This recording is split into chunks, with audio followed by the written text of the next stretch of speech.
And I love Argos, man. My woman took me there, man. I freaked out about Argos. You English people do stuff different. You got that catalog shopping at Argos. The only store where you keep the catalog at the store. Like people go, hey, do you want to go down to Argos and check out the catalog? Why didn't we bring it here? Because that's not what you do here. We're going to go down there and check if stuff's in stock or out of stock. Spend a day with it. I'll tell you something, Argos freaked me out.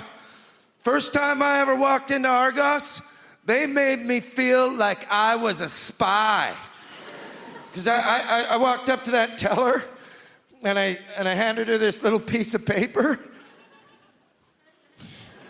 And she just looked at me and went, okay. Go to checkpoint B.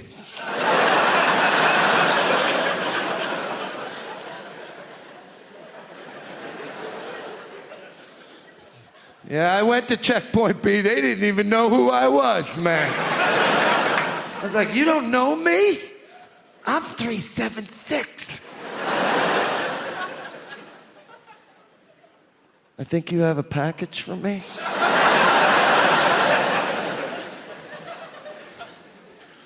My woman, she loves Argos, man. My woman loves Argos because of that catalog. Women love catalogs. Catalog to a woman is like the Bible, except real. Yeah, stuff actually happens in the catalog. My woman doesn't even need to look at the index to know what page the stuff she wants is on. My woman walk into Argos, just kick those doors open, grab her little red gambler pen there. Feel lucky, Tom. And she'll flip through that catalog like she was a Jedi Knight. She'll be like, that's what I want, Tom. And I'm always amazed. I'm like, wow, how'd you do that? She goes, I'll show you something else, Tom. That's what you want. And I'm standing there looking at it going, I don't even know what I want. And then I look at it and go, holy shit, that is what I want. A trampoline.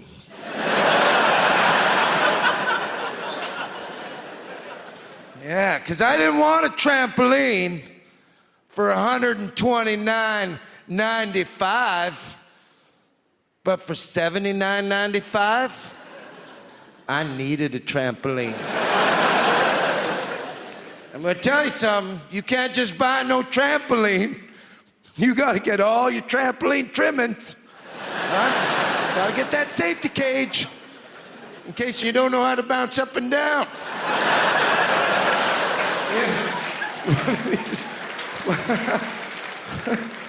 One of these sideway bouncers. Turns out I'm a sideway bouncer. I was bouncing from side to side. I smashed my head against that safety bar, and I'm bleeding in the safety cage. Thank God that safety bar was there to stop me from landing on that soft grass. Tommy, you could tell me, did I get unlucky? What would be, I know you're a builder, not an electrician, but you can still answer this question. What would be your absolute record in a row for not turning up when you promised you would? 4. 4. God bless your honesty. Because my electrician, did I get unlucky? Because 14 times he didn't turn up when he promised he would, right? 14 times, incidentally, where I sat on my ass watching shit daytime television. No offence, Tommy, right? But I sat on my ass twiddling my thumbs watching shit daytime television. Presumably he did exactly the same thing round at his house. But then he finally came, right? And this is, have you ever seen anything this incompetent, right? Because I'm 43, and I've I've traveled the world, I've seen a thing or two, but I have never seen anything this shit. I've never seen anything this incompetent in any area of life, right? Because this electrician came, and he fitted what do you call, double plug sockets. He fitted 15 of those, right? 15 of them, all around the lounge in the dining room. 13 of them, Tommy, are awesome. Awesome, some of the finest plug sockets you'll ever see in your life. Beautiful pieces of work. 2 of them, however, are upside pissing down, right? How is that even possible? How have you ever seen that? I've never seen an upside down plug socket. Literally, the switches at the top, you push it in. Half the light switches are on the wrong way round as well, right? But I thought I can live with that. I was going to complain about that until I saw the plug sockets. I thought, I'll leave it go, right? Because it's not the end of the world. Some of them are on when they're up, some of them are on when they're down, or whatever. It's a bit inconvenient, but they all still work until you come to change a light bulb, and then it's Russian roulette, frankly, right? I let it go. I let the light switches go. We've all seen that before, right? But I'd never seen upside-down sockets, so I rang him, right? And the conversation I had with my electrician is in my anger management diary, right? This is the conversation with my electrician because he's put 2 plug sockets upside down in our lounge. I rang him, right? This is the electrician. I rang him. I said, oh, this is a bit awkward, but you seem to have fitted 2 of the plug sockets upside down. Do you know what he said, Tommy? Are you sure? I said, I think so. Yeah, I'm pretty sure. I mean, let me just check. Oh, hang on, my girlfriend's just come in. Her head seems to be roughly the same height as mine. Her eyes are above her mouth, and when we drop things, they fall towards our feet. We seem to be the right way up, mate. This is a genuine question from my electrician, Tommy. A genuine question. Would you prefer them all the same way up, would you? I think I would. I'm sorry, I'm old school. What can I say? I can't help it. And he's always on the front foot. He's one of those people, he'll never take a criticism, this guy, right? Because he's like, what do you want me to do about it? He's on the phone, what do you expect me to do about it? I said, well, it seems to me you've got 2 choices, right? One involves you popping back to the house and turning the 2 sockets round. Right? And the other one involves you trying to persuade the entire world to start living upside down, doesn't it? But I should point out, if you do decide to go down that second route, it could actually involve a lot more work for you in the long run, right? Because once you've travelled the world spreading the topsy-turvy gospel according to St. Pissing Nutjob the Inverted, right? You'll have to bounce back here on your head and redo the 13 sockets you put on the right way down in the first place. But I think women should just let it out. It's a big day in a girl's life when she can freely let rip in front of her bloke.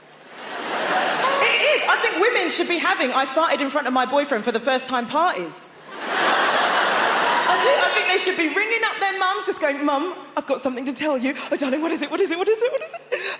I just did a fart in front of Tom. Oh, darling, that's wonderful news, wonderful news. And what did he say? He didn't say anything. He just laughed and farted back. My little girl's all grown up. Meanwhile, Dad will be in the background just going, women are farting far too early in front of their boyfriends these days. It was 18 months before your mother even trumped in my direction. 6 months before she'd take a dump in the house when I was around. Yes. And also, I'll tell you something else we pretend as well. We keep the lady garden quite tidy, us girls, don't we, in the early stages? We all do little tricks with it. Look, it's the strip, it's the Brazilian. Oh, look, I put a hat on it, it's the Mexican. Like we do. We do all that in the early stages, and then after about a year, it looks like the back of the wardrobe that leads to Narnia.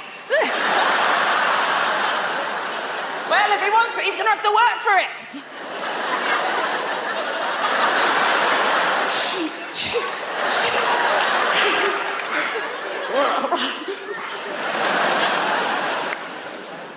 People say to me, Andy, you could try meeting people in a nightclub. You'll never meet anyone good in a nightclub because the nightclub environment is designed to have us make bad decisions. It is because it's dark, you can't see, you can't hear. You know what, if nightclubs want to be responsible, what they should do to help us out is just before the exit, they should have a brightly lit room where you can check out the person you're leaving with. Yes, they should. They should call it, have a sodding word with yourself lounge. And you'd literally get women in there just going, oh my God, you're wearing a fleece. I couldn't tell because it's so dark in there. Okay, nice to meet you.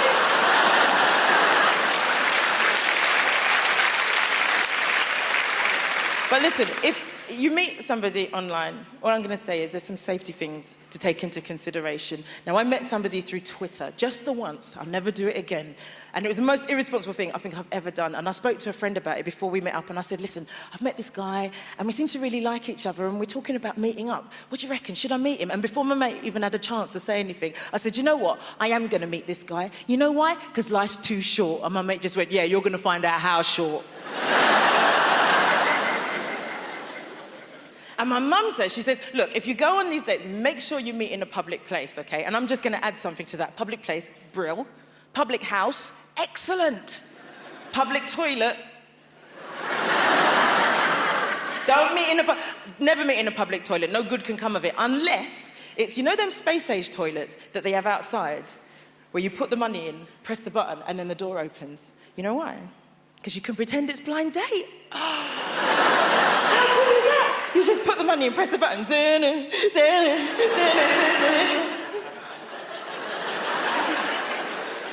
And if you don't like it, just press the button really quickly.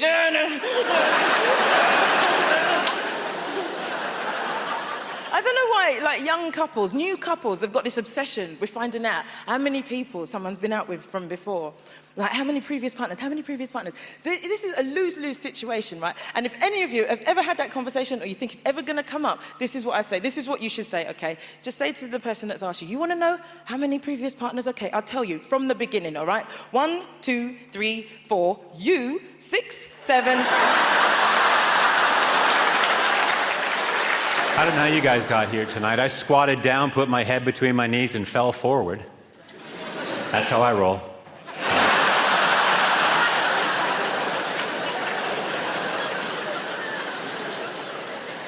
My ex-girlfriend said we can work on my bladder problem together. I said, there is no we. Now piss off. Uncle just set a new world record by getting 27 pigeons to land on him. What a ledge. They should make a statue of that man. You'd like that. Does my wife think I'm a control freak? I haven't decided yet. She used to hate that joke. And now she loves it.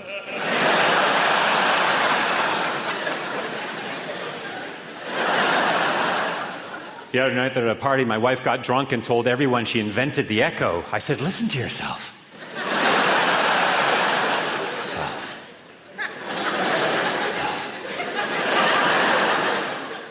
Fat people block the pavement. There's no getting around it.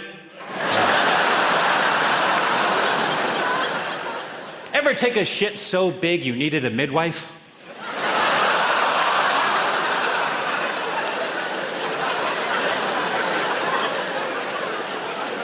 Me too.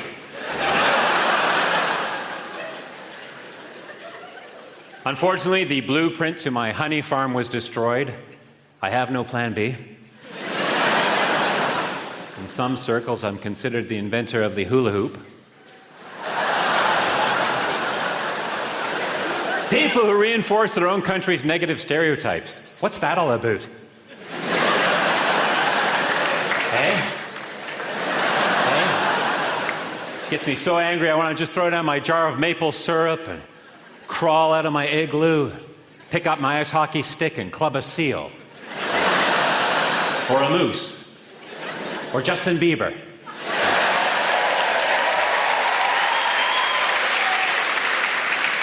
You're welcome. Canada has the fewest number of pretentious people to speak Latin than anywhere else in the world, per capita. Talking Saskatchewan, Manitoba, etc., etc. Vis-a-vis New Brunswick. Spartacus. I don't think Spartacus is Latin, but it gets me a couple of laughs, and that's why I'm here. People say I have the legs of a dancer, but until they find the rest of the body, the cops got nothing on me, man. Someone recently called me a shameless self-promoter. Me. Stuart Francis. .com. I've been described as being dismissive and having a limited vocabulary.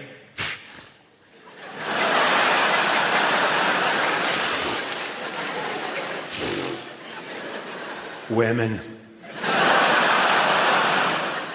People say I'm a plagiarist. Their word, not mine. I've been called irritating, not once, not twice, not 3 times, not 4 times, not 5 times, not 6 times, not 7 times, not 8 times, not 9 times, not even 10 times, not 11 times, not 12 times, not 13 times, and finally, not 14 times, not 15 times, not 16 times, but a grand total of 17 times, not 18 times. Hope I haven't offended anybody. You don't know. You can talk about whatever you want on stage. Nobody gives a toss. You talk about cats. Don't talk about cats on TV. You know, even if it's a funny thing about cats. Like Cat in the Bin. Remember that? There was a week of Cat in the Bin. A week of a cat going into a bin. You remember the first time you saw that horrific footage? The cat go into the bin. I know, live it with me, brothers and sisters. Is it just me, or was your first reaction, why is Susan Boyle putting a cat in a bin?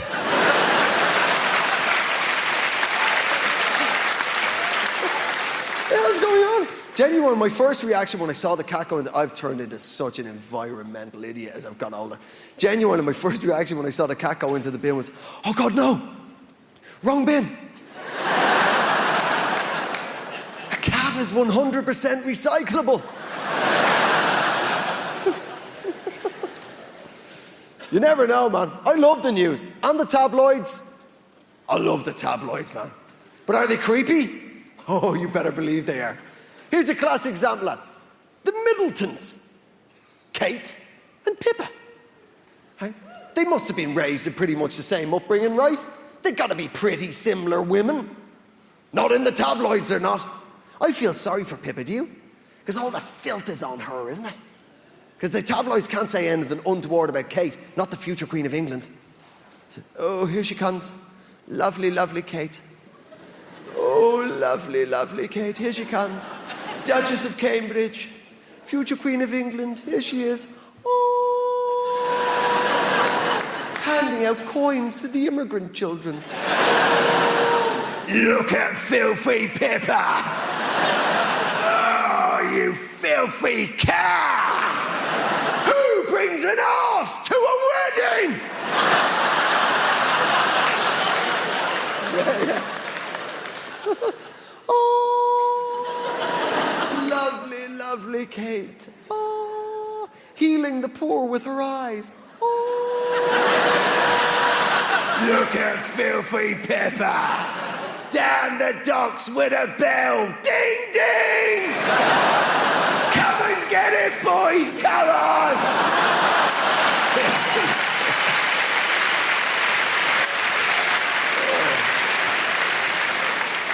That's all I'm saying, people. I hope I haven't offended anyone. You just don't know when you're a comedian. I'll give you an example of this. I did a gig for the biscuit industry. That's right, people. I work for the biscuit industry. You know, I know. It was terrifying, man. It was 15 biscuit businessmen. And I was dreading it, man. You know, not like this. I knew you were going to be good. But it turns out they were great. They were fantastic. And that's why I said it.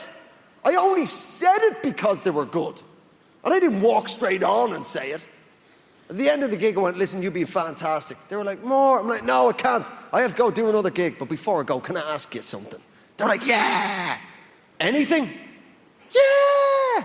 It's about biscuits. Yeah. This is all I managed to say before the whole crap house went up in flames. Wagon wheels.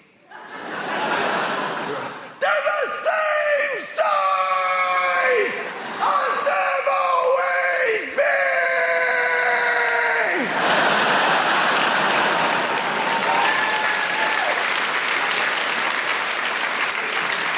Going out, Monk, we're here. 1, 2, 3, hop. Hello. Hello. Oh, Colo. Let's get rid of this shit. Yeah. There's no going back. No, there's no going back. So, what's that on your face? On my face, my microphone? Where's mine?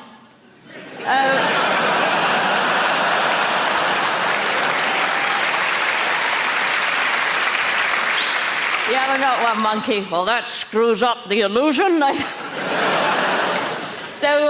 So, what are you going to do? I don't know, do you want to tell some jokes? Why did the monkey cross the road? Because he saw you standing behind him, rolling up your sleeve. That's horrible.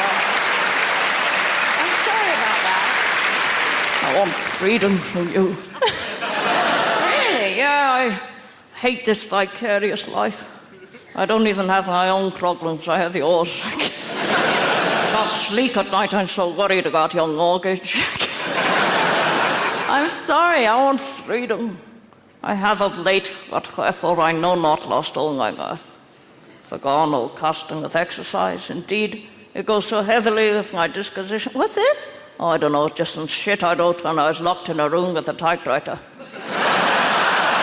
Weird. So no, just I want freedom, you know. I want to be like you. Hoo-hoo. And I think you need to go kung ho. Stop expressing yourself through a third monkey. It's weird. So what do you suggest? I suggest you let me control you. Just follow my instructions. Right, so what do I do? Get the bag. Okay. Here it is. Now what? Get in the bag. Get in the bag. Okay, put me in the bag. They'll miss you. It's okay, I'll still be here. Because she's shit without me. What do I do now? Put me in now. Take your hand out of me. Okay. Oh, sweet Jesus, it feels nice and nasty at the same time. Okay. All right, my hand's out now. What do I do? Take your hand out the bag. Oh, I don't want to. Go on. Force yourself. Don't you like me naked? No. It's very disturbing, but it's very deconstructive. But I miss the monkey. I am the monkey, a schizophrenic bitch. What do I do? Talk to the hand. Don't want to. Put the bag down. Oh, I feel very exposed. I don't know about... What are you doing? I can't tell my arse from your elbow. I don't know if I can continue with this. It's doing my head in. Okay, then put this hand down by your side. But I'm still here. Where are you now? I'm in your mind. All right, Monkey, the laughter's got a bit uneasy. It's okay, you'll still get paid. I feel vulnerable. Are you ready for the final step? I'm not sure. What's the final step? I'm going to get on your face. Okay, Monkey, I don't like the sound of that. Stay where you are. Here I come. No, stay where you are. Here I come, here I come, here I am. Oh, at last I'm in the stupid cow. You're all a bit freaked out now, aren't you? It's quite a sweet voice on a little monkey, but with tits it's bloody sinister. Thank you very much, that was Monkey. But it's not just like being an adult, like that scares me. Like I struggled when I was a child. Like, I was terrified all the time. Weird things, like things my dad warned me about, like running with scissors. I hadn't even considered that till he suggested it. I don't know about you, I've never been so excited about cutting something. I've even broken into a jog. It's gone, bloody hell, I can't wait to open this fate. Oh my God, I've stabbed myself in the stomach. Why is there no warning on these things? But that's the thing about being a kid, like that you're kind of convinced into doing things like that you don't want to do, even though you just do them, like weird things like bobbing for apples. I don't know why you do that. I spent my childhood trying to avoid eating an apple. You put that apple in water, you put my hands behind my back, I will drown myself to eat that apple. It's me or the apple, I couldn't give a shit. I'm waterboarding for apples, that is fine with me. It's the thing, isn't it? If you make things into a competition, people want the prize, no matter what it is.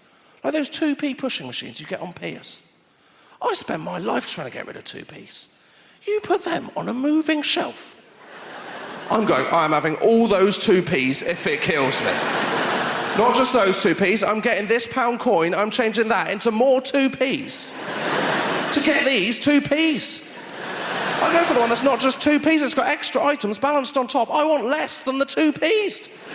That's not just 2p's, is it? That's a Shabarang's key fob. I remember Shabarang's, I've got keys, I'm having it. That's not just 2p's, that's a flump. A flump, I want it served on a bed of loose change.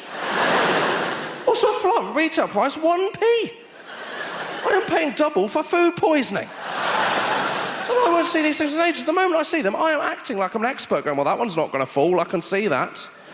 That one's a maybe, that one's going to pay out big, that is the 10p's, I'm going nowhere near that, I'm not made of money.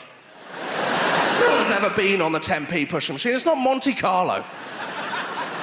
It's not a guy on the screen's going, that guy's got a system, get him out, he's 2 Tamagotchis up, he'll ruin us. And you're going, I'm going to win big. Who has ever won big on the 2p pushing machine? It's gone, darling, good news, dinner's on me. I won big down at the pier. I have 400 kilos of loose change. Yes, book late, it will take me some time to walk there. The other one I'll always go on is the plastic horse racing where you'll bet on the horses. I'll always go on that. But I don't know why. I always watch a few races to check the form. What am I expecting to see in that situation? Go, oh my God, that blue one's lame, thank God I checked. The final one I'll go, is a dance simulator with the arrows coming up on the screen, the arrows on the floor. Just be stood for ages like this going, well, I tell you what, I am a better dancer than I thought. You do that in a nightclub, you are not a better dancer than you think. You like these moves, girls? Wait for the big one. Here it comes. There it is. Thank you very much. Sometimes you've got to knock a routine on the head because it's been won. Some audience member has just nailed it and nothing will ever be as perfect as... I was in Killarney, right? And I had a routine about stupid things you do on your holidays, right? Where I would generally ask the audience, hey, what's the stupidest thing you've ever done on your holiday, right? This guy gave an answer that I frankly, I should have given him a diploma at the end of it, because it was such a sweet, beautiful, perfect, it was lovely as a short thing. And comedians love brevity, by the way. We love that, just beautiful. They love it. It's like Twitter. I love Twitter, mainly because it's allowed up to 40,000 people to contact me directly and tell me I look like Gru from Despicable Me. And that has been amazing for me. We love a bit of brevity, right? So I'm chatting to this audience. I'll give an example. I would ask the audience, what is the stupidest thing you've ever done on your holidays? Just throw out the first line about the stupidest thing you've ever done on your holidays. Lost your passport. Brilliant. First example of everything. Lost your passport. Standard kind of answer. Give me another one. Had sex with a man.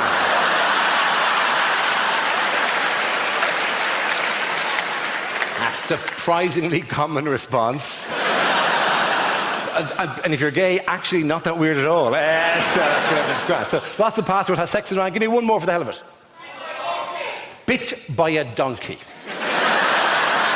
That's very much the stupidest thing that donkey did, rather than you, if the truth be told, right? So lost a passport, has sex by a man, bitten by a donkey. It's a hell of a night out, right? It's a fantastic single evening. If you could roll that into one story, you were in the game here, right? That is fantastic. They're all good answers, right? But they could have happened anywhere, right? With respect, you could have lost your passport at home, you could have a sex with a man any way you want. It's on your phone, Grindr, check it out, right? You could go to Blackpool and have sex with a donkey, not have sex with a donkey.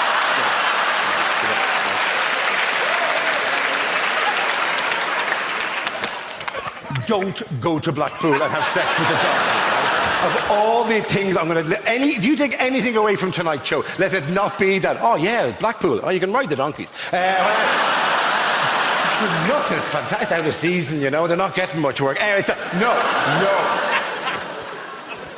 You just got to go with this when it happens, right? No, they're all fine things, they're grand. I walked out in Killarney and I said, what is the stupidest thing you've ever done in your holidays? And a man in the front row just raised his hand and went, I kicked an armadillo.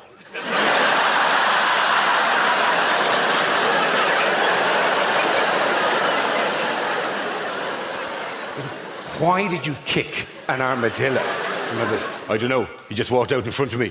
I don't know what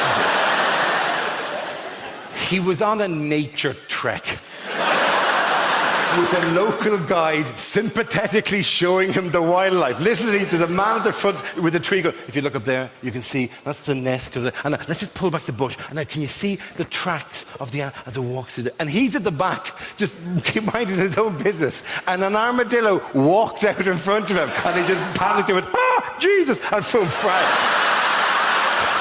hoofed it. Properly caught it with the instep, fum fam, right? Lifted it over a tree. Converted the armadillo, right? Now, I have no idea what I find more delicious about story, right? The face of the tour guide going, don't kick the wildlife. Was that not obvious in the general tone of what we're doing here today? Or the armadillo going, this is a bad day for me.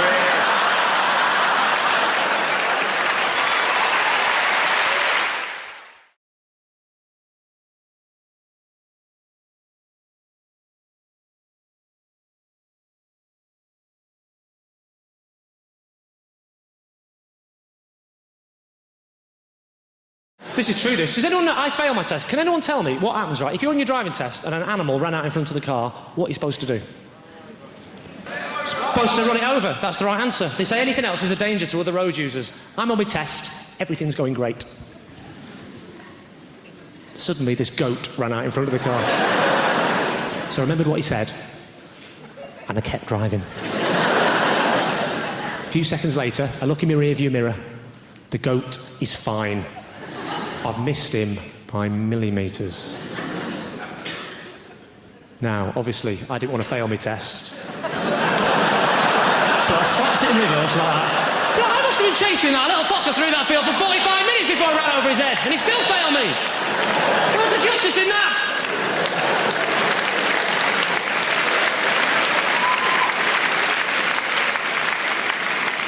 You actually look a bit like my driving instructor, madam.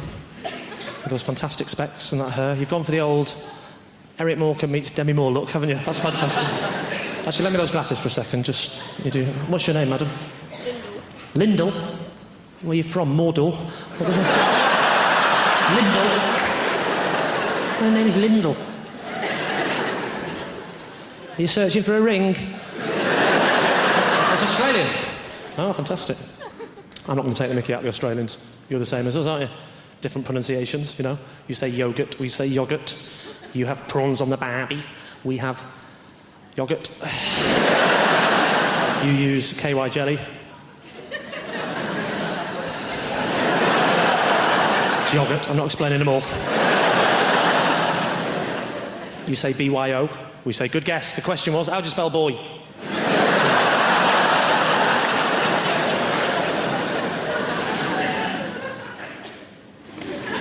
Arsenal! What do you do for a living? Are you a welder?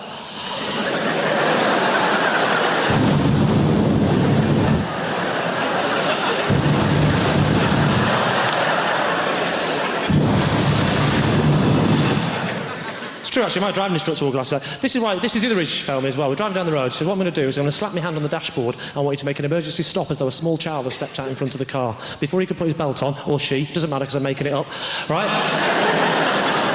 Before the person could put their belt on, right, I hit my brakes like that, and he hit his head full on the window like this.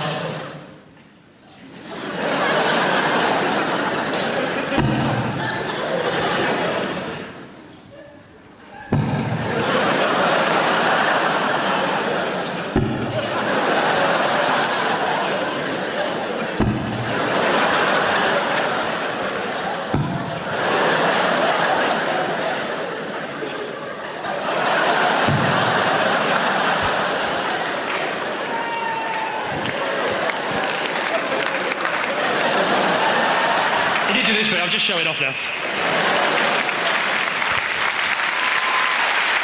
Oh, bad job! Hey! Hey! Then he turned around to me and said, why don't you wait till I slap my hand on the dashboard? I said, there's a child's life at stake here. I haven't got time to mess about with games, mate. Oh, sorry, you didn't see any of that, did you? No, sorry. You were just sat there, weren't you, going, what's he doing? What's that noise? Has he got a kind face? We're very fortunate. We had a wonderful time in our life. I became a dad 18 months ago. He's actually 9 years old, but I've only just started getting involved. The hard work's done. I'll step in now, I think. No, he's a baby. He's a wonderful boy. It's stressful, very stressful. Not for me, for my little boy. Very stressful being a baby. His socks just fall off all day. Just start the day, you look down, his socks are off again. Imagine if you were going through that as adults. Your mental health would be in the gutter if you were going through that. I'm amazed it isn't more baby's first words when they learn to speak, not mum or dada. What the fuck's going on with these socks? Seriously. Mad being a baby. My little boy, he's 18 months old. He's got 3 xylophones. Why would anybody need 3 xylophones? There's professional xylophone players with less xylophones than this kid. I said to my wife, I said, why has he got 3 xylophones? She goes, oh, he likes to play one in the bath. That's some kind of eccentric billionaire. What is going on here?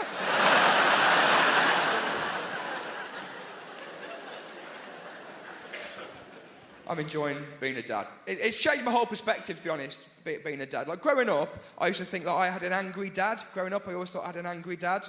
And now I'm a dad, and I'm like, oh, no. We just pushed a very reasonable man to breaking point.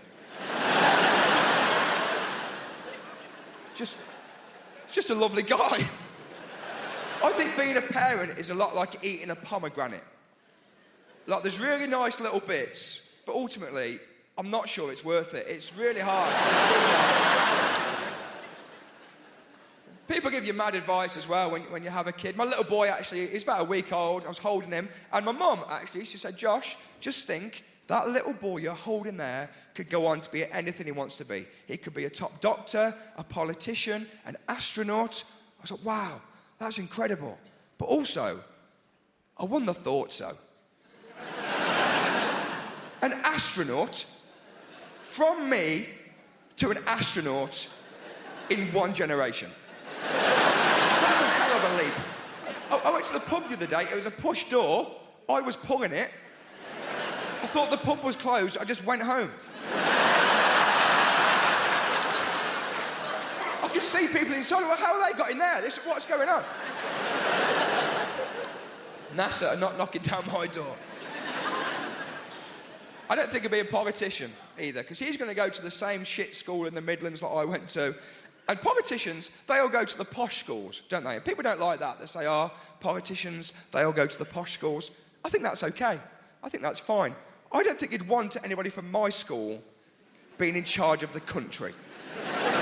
Maybe this is very progressive, but I think if you learn maths in a porter cabin, don't get involved in government. I don't know. If you learn about history by watching Blackadder on a wheeled-in TV, stay out of it.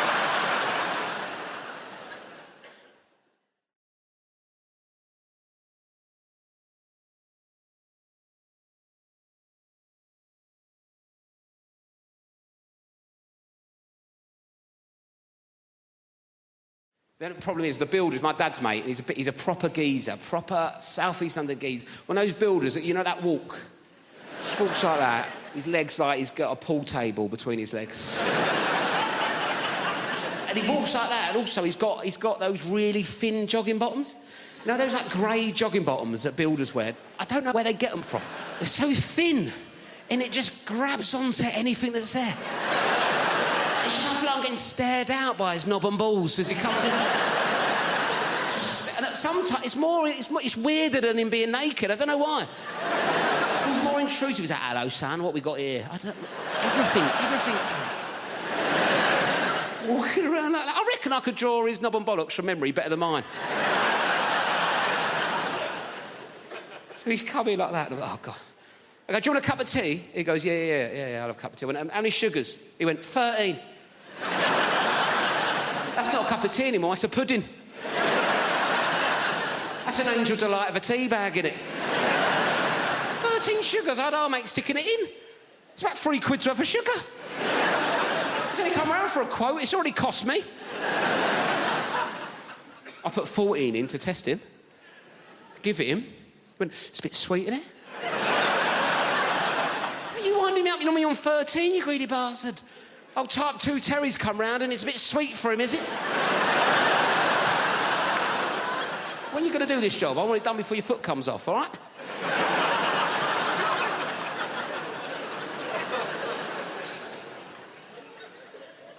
Anyway, I had a Kit Kat in the fridge, right? I thought, right, let's get him back on side of Kit Kat, right? He's into sugar. I like introducing people to new things, see if he wants a Kit Kat.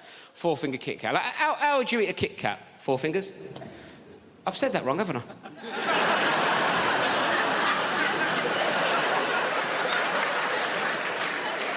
I thought you looked at me funny.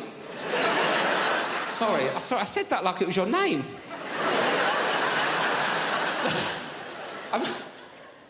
I meant to say...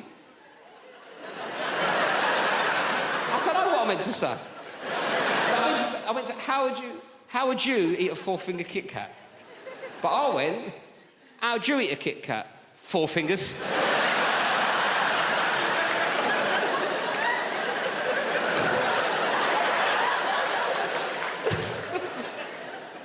Oh, hello, 4 fingers, how's it going? Who needs thumbs, eh? Me to smoke by the looks of things. Sorry about that. Not an ideal nickname for a young lady, is it, really?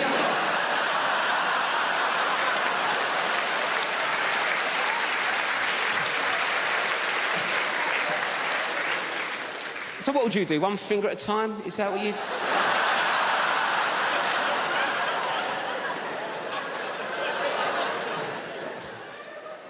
Should we start again? Sorry, what's your name? Anita. Nice to meet you, Anita. Sorry for calling you Four Fingers. Anyway, Anita, how do you eat a Kit Kat? That's what I was going for. One at a time, right. One at a time's a normal approach to a fourth. Got there. Yes.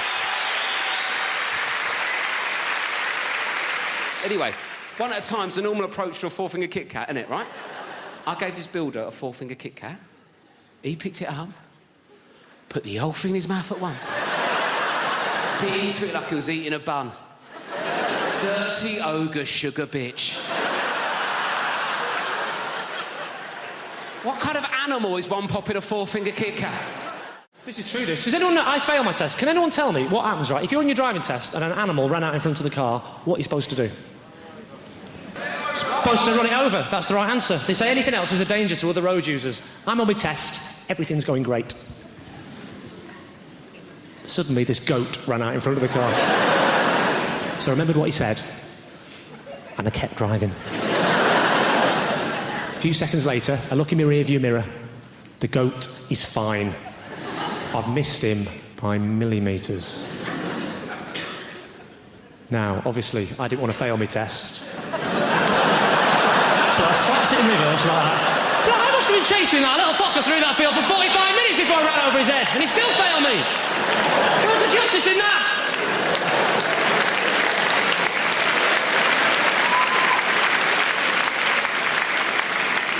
You actually look a bit like my driving instructor, madam. With those fantastic specs and that hair. You've gone for the old Eric Morecambe meets Demi Moore look, haven't you? That's fantastic. Actually, lend me those glasses for a second. Just, you do. What's your name, madam? Lyndall. Where are you from? Mordor? Lyndall. My name's Lyndall. Are you searching for a ring? That's Australian. Oh, fantastic. I'm not going to take the mickey out of the Australians. You're the same as us, aren't you? Different pronunciations, you know. You say yogurt, we say yoghurt. You have prawns on the barbie, we have yoghurt. You use KY jelly. It's yoghurt, I'm not explaining them all. You say BYO, we say good guess. The question was, how do you spell boy?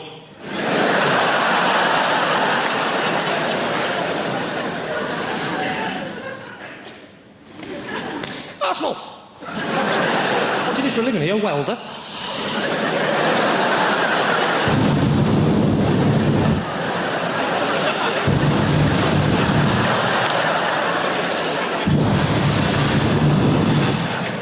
It's true, actually, my driving instructor wore glasses. This is the other reason she failed me as well. We're driving down the road. She said, what I'm going to do is I'm going to slap my hand on the dashboard. I want you to make an emergency stop as though a small child has stepped out in front of the car. Before he could put his belt on, or she, doesn't matter because I'm making it up, right?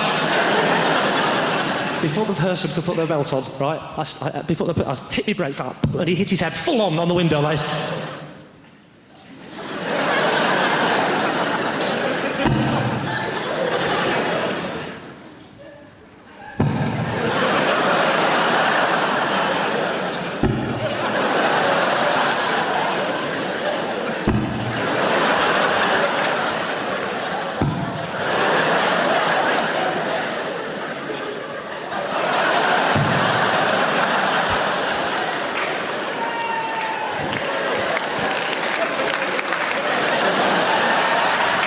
I'm just showing off now. Oh, bad job! Hey! Hey! When he turned around to me and said, why don't you wait till I slap my hand on the dashboard? I said, there's a child's life at stake here. I haven't got time to mess about with games, mate.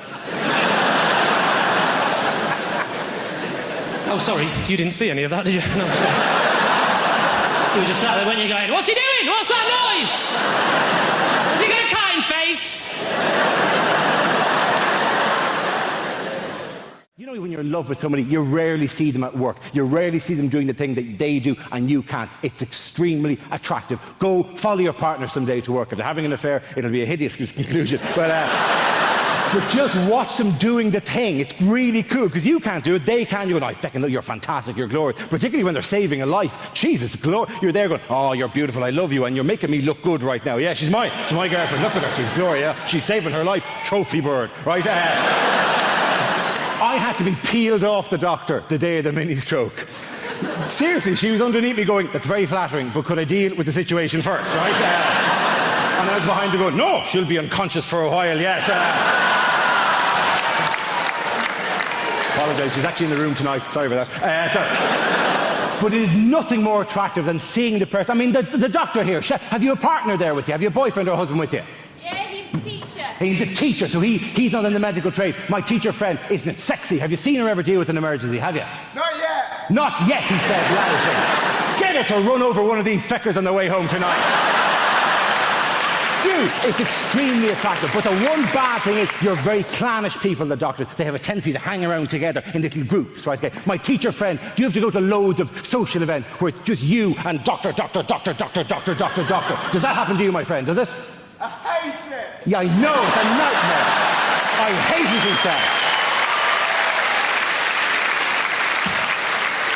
I am articulating your pain, my friend.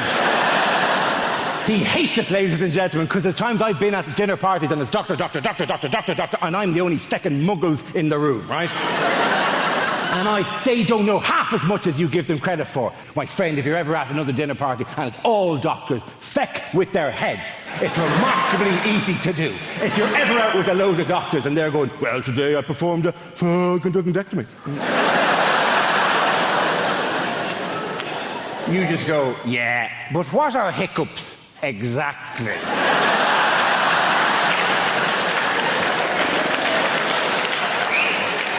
There's many competing theories at the moment. And then you go, why, if you stay in bed longer, do you feel more tired?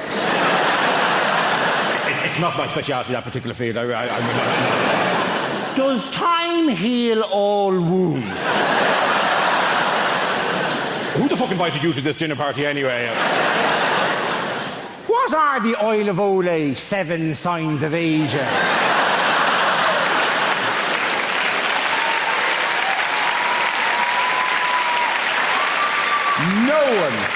No one actually knows what the Oil of Olay 7 signs of aging are, right? Apparently they start with little lines around the eyes and finish with a woman sitting on a stairs with a bottle of gin going, I have them the best years of my life! And it takes a feckin' hell of a cream to get rid of that, let me tell you. Doctor, one final question. Doctor at the back there, my surgeon friend, liver and pancreas, answer me this. What are hiccups exactly? Diaphragmatic irritation. A diaphragmatic irritation. Good woman yourself. Very good.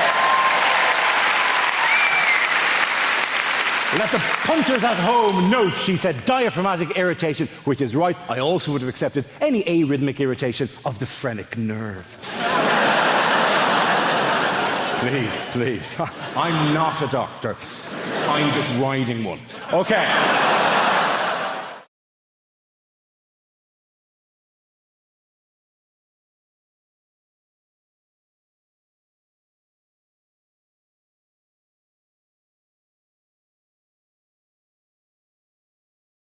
And this is what I'm talking about, the assumption that if you're in a place like that, you obviously are the help.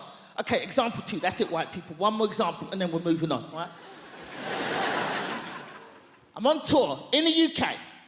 I'm going up to Leeds. All my team was already up in Leeds setting up the theatre.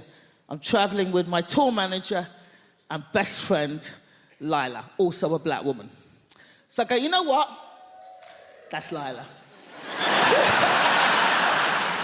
I go, you know what, Lila? Let's not drive. It's a long drive. Let's get a train and go up in comfort. So we rush down to the train station. I buy us 2 first-class tickets. There's a train leaving, so we jump on the train takes off. And we're walking through the train towards the first-class carriage. We walk into the first class carriage. This white woman is sitting at a table. She looks up, she sees us, and at the top of her voice, she shouts, this is first class. Now Lila goes, what the fuck did you say? And I hold Lila, no, Lila, no. I just grab her by a collar. No, Lila, no. No, Lila. No, Lila, no. No. Watch me humiliate this bitch just with my mouth. Come back.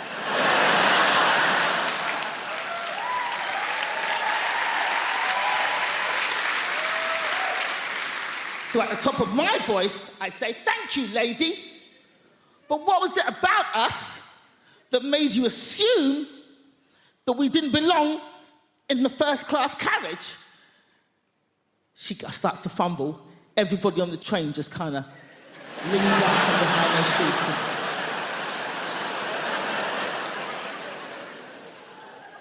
And she gets flustered. She's like, and then all she could think of was like, I thought you were lost. And I was like, how'd you get lost on a moving train going in one direction, bitch? How? Now, this woman was not alone. She was with her husband. Her husband was sitting opposite her at the table, same table. But we did not see her husband's face for this entire confrontation because the entire time he was hidden behind the newspaper. Just... His hands never came down. All we saw were his knuckles just gripping that paper. And they were in their 60s. So they'd obviously been married a long time, and he's behind that newspaper going, ah! Nosy, big-mouth cow! 30 years we've been married, and every day of those 30 years I've said, mind your own fucking business!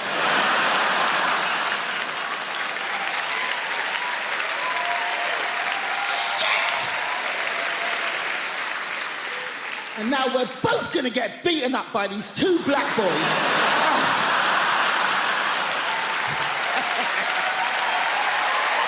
I'm gonna explain the concept and naked attraction to you. And you're gonna think to yourself, Suze, previous to your gig tonight, did you nip outside and smoke some crack? Because that's how mental it is. Right, Emma, a girl walks out on stage. She's like, I'm looking for a boyfriend. And the host goes, brilliant, we've got 6 naked men in tubes behind.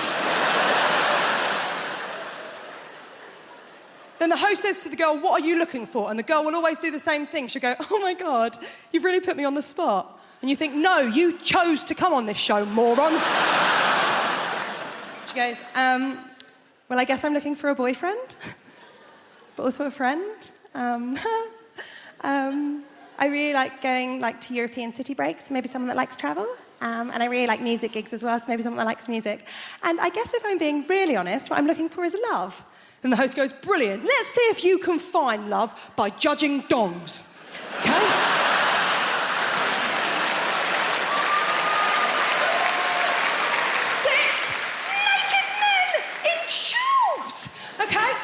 There's a screen in front of all of them. Every round, the screen goes up a little bit more to show a little bit more of the naked body. Every round, one man gets eliminated until the end. She's got a couple of nudie fellas to choose from. Okay? Now, Emma, first round, screen just goes up to the knees. And there's always one bloke. He's got really rough feet. Really rough. Like he was an extra in The Hobbit. And he just never took the feet off afterwards, right? Now, she clearly looked at them feet and thought, well, them trotters ain't coming home with me, right? And you think, well, that's the end for him. Not the end. They don't shoot him. You think it's the end of the show for him, but it's not. It's not the end of the show, because he then has the indignity of the screen going the whole way up, so you see his penis and his face. Then he has the most awkward moment in television where he steps out of his tube, walks over to her, and gives her the most uncomfortable hug you have ever seen. Well, you can tell all he is thinking is, don't touch the lady with your dick. Whatever you do, don't touch the stranger with your dick. And then his sad little ass walks off stage. Now,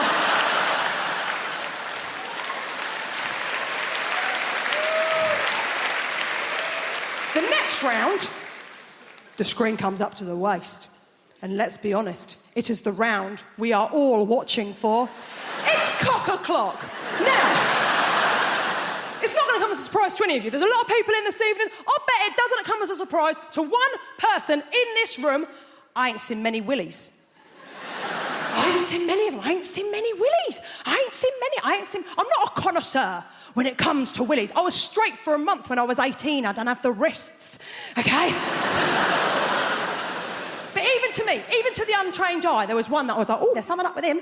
There was something just not quite right about it. They're not meant to have a corner, are they? Halfway through, it had like a proper corner. No, she clearly looked at that one and went, ooh. She can't do that, can she? She'll go work on Monday, she don't look like a bitch on TV. So instead she had to do a little lie. Emma, see if you can see where she went wrong. She went, I'm going to have to get rid of number 4. Colonel Weird Dick. I'm going to have to get rid of number 4 because the way that he's standing, he doesn't really look like a very confident guy. And I'm only really attracted to really confident guys. And I thought, he has his penis out on television. How much more confident would you like this twat to be? Oh, I want to be in a relationship. I want to try edible pants. You can't edible solo, they don't let you. I'm absolutely fascinated by them. Here's why. It must be someone's job to keep edible pants from being too delicious.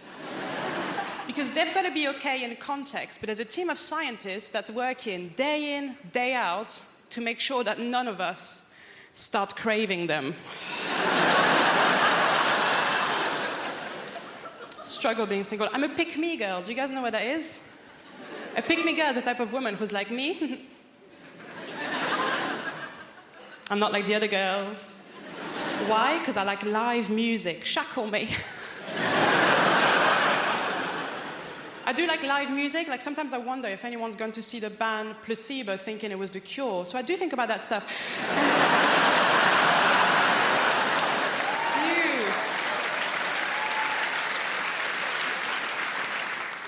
Love live music. I went to see ABBA Voyage. Have you guys seen it? ABBA Voyage, if you haven't seen it, it's incredible. It's ABBA. They've got holograms now. But just before going into ABBA Voyage, I found out a little bit of industry gossip, and I'm going to share it with you because I was pissed off. ABBA, the band, they're not even dead.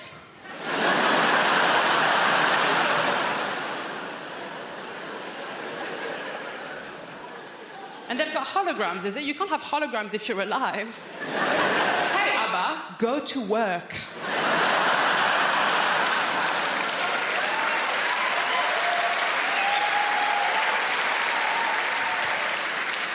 ABBA Voyage, it's amazing. From start to finish, it's them at their best. They were 28 years old when they recorded it. Start to finish, them at their best. A bit like this. So, ABBA Voyage, at the end of ABBA Voyage, sometimes the real ABBA, they come out. But the problem is that at this point in your life, you've only known them as hot 28-year-olds. So when 76-year-old ABBA comes out, it doesn't look good. It doesn't look like them. It looks like their parents have come to pick them up. I am a pick-me girl. I lie about my interests constantly, I do. My new thing now is I pretend to like football. Now, I want to like football. I really do. I really respect it as a sport. My problem is too much of it has happened. And no one will let me catch up. Like, everyone needs to stop playing for like 5 years, and then I'll start casual, season 1, episode 1. Now, the real reason I'm trying to get into football is because, basically, I met this guy. Thank you. And, oh my God. So he told me that he could have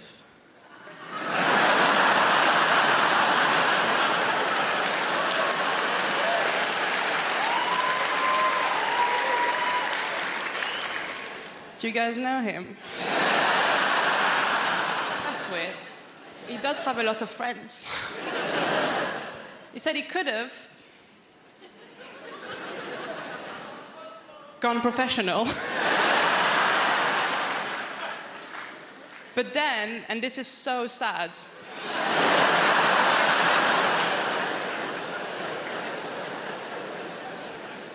just before the trials,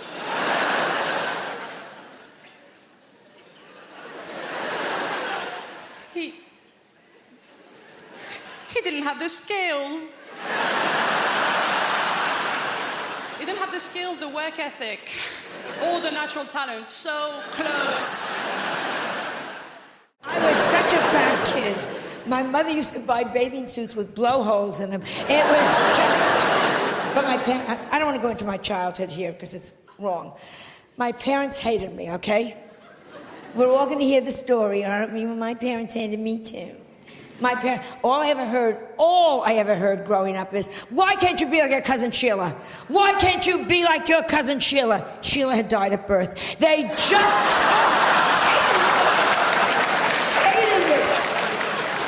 Whenever we would go, like, in front of a street, each parent would take my hand, hold our hand, we're crossing the street, and then they'd swing me into the traffic. They used to say, take candy from strangers. Ask the funny man in the raincoat, does he own a van? I had a very bad childhood, and that's because, and I'm sure none of you give a damn, but I was the only Jewish kid, this is the absolute truth, growing up in an all-Catholic neighborhood. You know what that's? The Irish people. Only Jewish kid in a Catholic neighborhood. You know what that's like? You were all doing Hail Marys, I was doing Hail Murrays. I mean, it was just... No Christmas tree? No Christmas tree. Do you know what that's like when you're the only kid without a Christmas? Because everybody has Christmas trees. And nowadays, it's like, well, we do it for all faiths. That's such bullshit.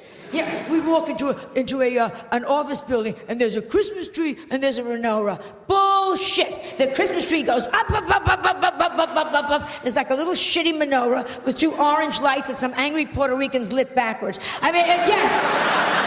Juan, you lit those lights backwards. Fuck you, you killed our Lord. I mean, it is just... So, I'm at the age where I figure, screw it, I'm gonna have a Christmas tree. I got the biggest Christmas tree I got a 2-story high Christmas tree. I put everything you could think of on that.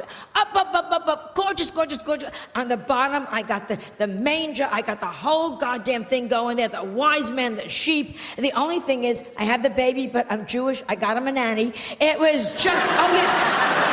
And I redressed Mary. She didn't look good. That stupid thing over her head, come on. I put her in a Chanel suit, Manolo Blahniks, and a Louis Vuitton pocketbook. You're the mother of God. Look it. It is just... Am I wrong? If she had looked like that, she would have gotten into the inn. Yes. The point is, it's about looks. Mary, she looked good. She would have done better. Mother Teresa, oh, don't give me, oh, Mother Teresa, if she had looked better, she'd be a saint by now. Was she a bow wow? Yes. Did she need electrolysis? Let's talk to each other here. Even lepers were throwing their fingers at her. Here, get because it is all about looks. This is my message, Great Britain. This is my message. Looks count. Education, looks count. I have no sex appeal, and it has screwed me up for life. Peeping Toms look in my window, pull down the shade. You have no idea. My gynecologist examines me by telephone. It is just... So I came to Britain in the early 80s. We were refugees long before it became fashionable. But my favourite immigrants are Polish people because they've properly confused old-fashioned racists. Have you seen them? They don't know what to do. What do we do? What do we say? They're immigrants, but they're white. I heard this one bloke go, bloody Poles coming over here with their work ethic.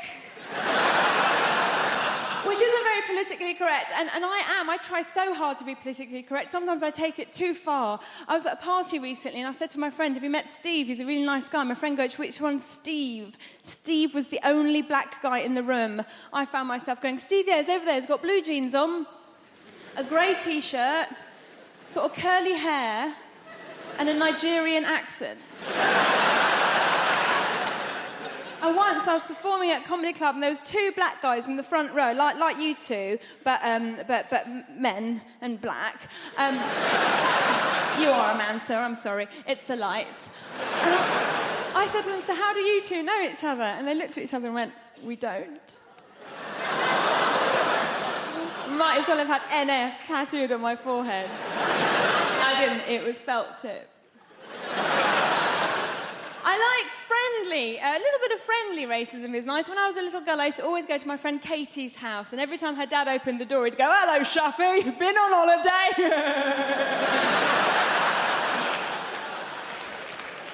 So, I have a little boy, I have a baby boy, I'm a mum, and I'm looking at you, some of you are so young, I could be your mummy if I lived somewhere rural. Like a lot of women, I got to my 30s and I thought, I've got to have a baby now. Well, my mum's still young enough to look after it for me. And I went to all the antenatal classes, and this woman came up to me, one of the other mums goes, oh, how are you planning on losing your baby weight? And I was like, well, I was just thinking of having the child.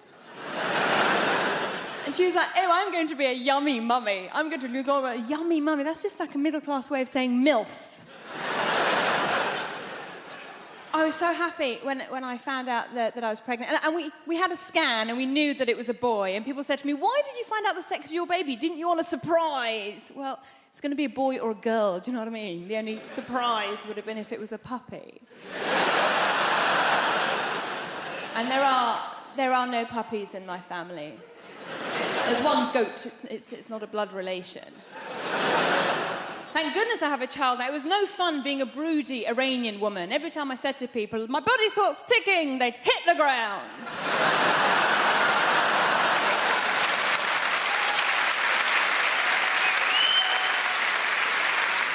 So with all that going on, when I did find out I was pregnant, I was so delighted. I thought, I am going to fill this child's life up with love and hope and understanding. My husband's reaction was slightly different. He walked around going, woohoo, my soldiers worked! Easy. It's not his. Oh, the fuss he made when he found out I was cheating on him. Only child. Can't share. My husband's English, he's from Nottingham, and a lot of people ask me if my husband's Iranian. And I go, well, he's not, he's English, but he's planning to convert. His family are absolutely lovely, and when they first met me, they kept going, oh, Shappy's so exotic, she's so exotic, which means foreign, but not in a way that we hate.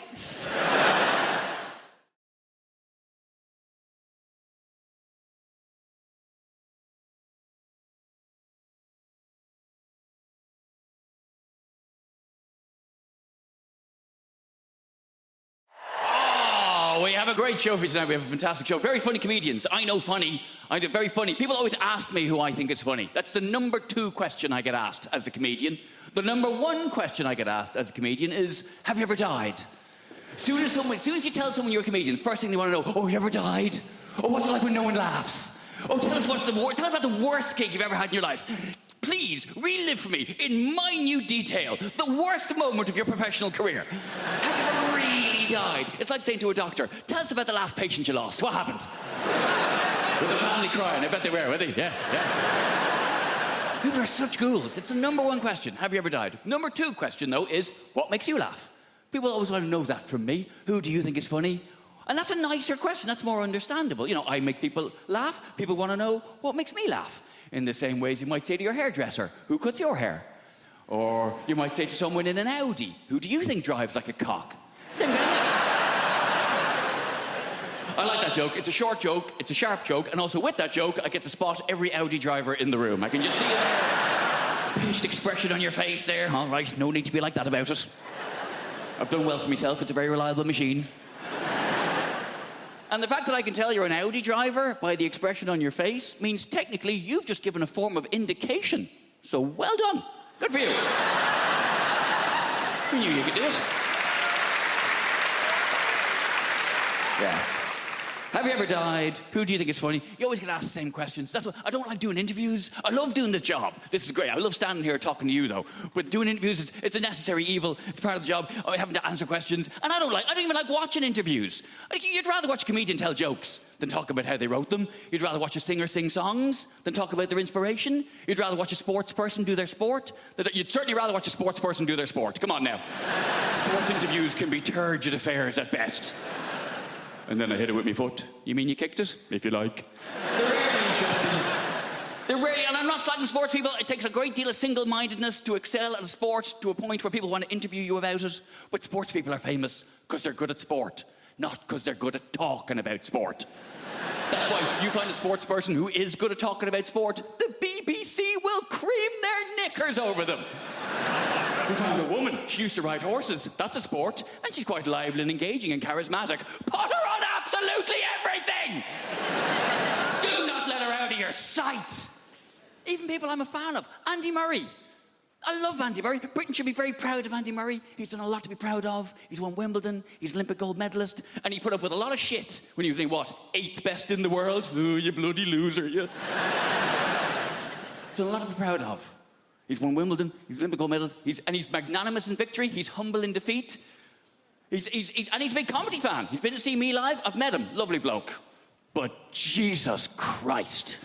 I cannot listen to him drone on one more time about how he won, stroke lost another tennis match. I can't do it. Well, then I hit it to him, and he hit it back to me, and I'm very good at tennis, but he is also very good at tennis. Some days I'm better at tennis than he is, but I think what's happened today was he was slightly better at tennis than I am, and that's maybe why he won the game of the tennis. Oh, for God's sake, man! I'm not very sporty, you can probably tell. I like hill walking. Doesn't really count as a sport. I like hill walking and camping. Proper camping, though. None of your glamping bullshit. Glamping. Derivation of the words glamorous and camping, where you stay in a yurt, which is more expensive than a hotel. What is wrong with you?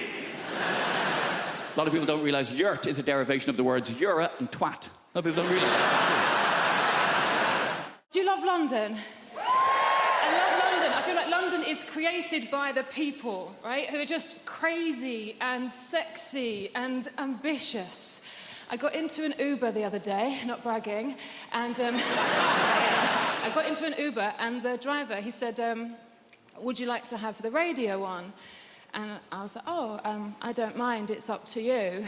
And then he said, well, actually, I make my own music. Do you mind if I put some of that on? No, I don't. And then he put on Drake's new album. I wonder how often it works. I wonder how often there's a middle-aged white woman thinking, oh, well, he looks like Aladdin and he sounds like confidence personified. Pull over and jump in the back, Nikolai.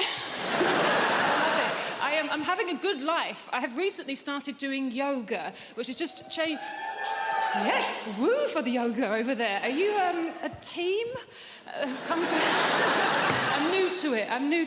I love it. Yoga has changed my life. It's brilliant. Yoga is my new drug. My old drug was drugs. Which I'm not going to say anything positive about because it would be incredibly irresponsible. I'm not going to say anything positive about drug taking. What I will say is I didn't take MDMA until I was 32, and it was such a relief to know I could be happy. The equipment's broken. But yoga is nearly as good, and there's no downsides. It's given me a whole new language. My favourite new word is namaste. Yeah, it's a very old word, it's very sacred, and it means the yoga has finished now. And then you're allowed to leave. I think that the key to being happy as you get older is self-acceptance. Like, I have to accept things about myself now. Like, I'm 36, I thought I would have children by now, and I don't. In an ideal world, what I wanted to self-fertilise. I wanted to have children that were exactly my genetics so that I could show them to my parents and go, see, it was my childhood, they're fine. Science can't do that yet. And then I had a crazy day last month where I just thought, I'm just going to buy some sperm. I'm just going to buy some sperm off the internet. I've got a good job. I'm just going to buy some sperm. Guys, sperm is so much more expensive than I thought it was going to be. It is tens of thousands of pounds. We are all wasting a valuable resource. 17-year-old me would have been a millionaire if I'd learned how to catch it and chuck it in the freezer. It's a shock. I do think self-acceptance is the key. Like, there's things about myself I don't like, but I just have to accept now that they're not going to change. This is who I am. Like, so for instance, I don't like art. I think art is rubbish. I think lots of people think art is rubbish, but we're too worried of looking stupid, so we go along with it. I think that the worst art form is theatre. Right, okay, I can sense how unpopular this opinion is. Hear me out. I think theatre is diabolical. Look, I do, look, and also, I'm aware, if you are a performer of some kind, if you're an actor, look, please don't be offended. I don't mean being in the play. Obviously, if you're the person in the play that gets to put a wig on and walk up and down and move your arms and project your voice, saying things like, I think you'll find you're contradicting yourself, Alan. Fun. Having to watch it. Dear Christ. I can't concentrate. I can't lose myself in the story. I know that it's not real because I'm surrounded by people eating crisps. And they don't let you look at your phone. So all you're thinking is, well, how long has it been? I've realised that the musician I want to be is the drummer from Coldplay. I want to be the drummer from Coldplay so badly because that dude is rich as shit and no one knows who the fuck he is.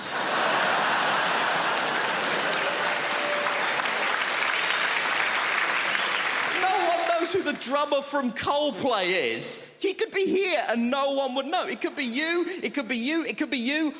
I'm not sure it's an Indian woman, but it could be. We don't know. I'm obsessed with the idea that this guy has the best life in the world. And I was telling my friend about this, and she tried to tell me something that she was trying to portray as a bad thing. Apparently, he loves Game of Thrones, so he said to HBO, can I be in Game of Thrones? And they were like, yeah, man, you're the drummer from Coldplay. You can do literally anything you want. We'll restart The Sopranos if that's something that will make you happy, right? Now, he is in Game of Thrones. Confession time, I don't watch Game of Thrones, but even I know the Red Wedding is an important episode of Game of Thrones, right? He is in the Red Wedding. Guess what he is doing in the Red Wedding? He is the drummer in the wedding band. That is the extent to which this guy's anonymity is a borderline superpower. He is in the most famous episode of one of the most popular television shows in the world, doing the thing he is famous for, and no one noticed.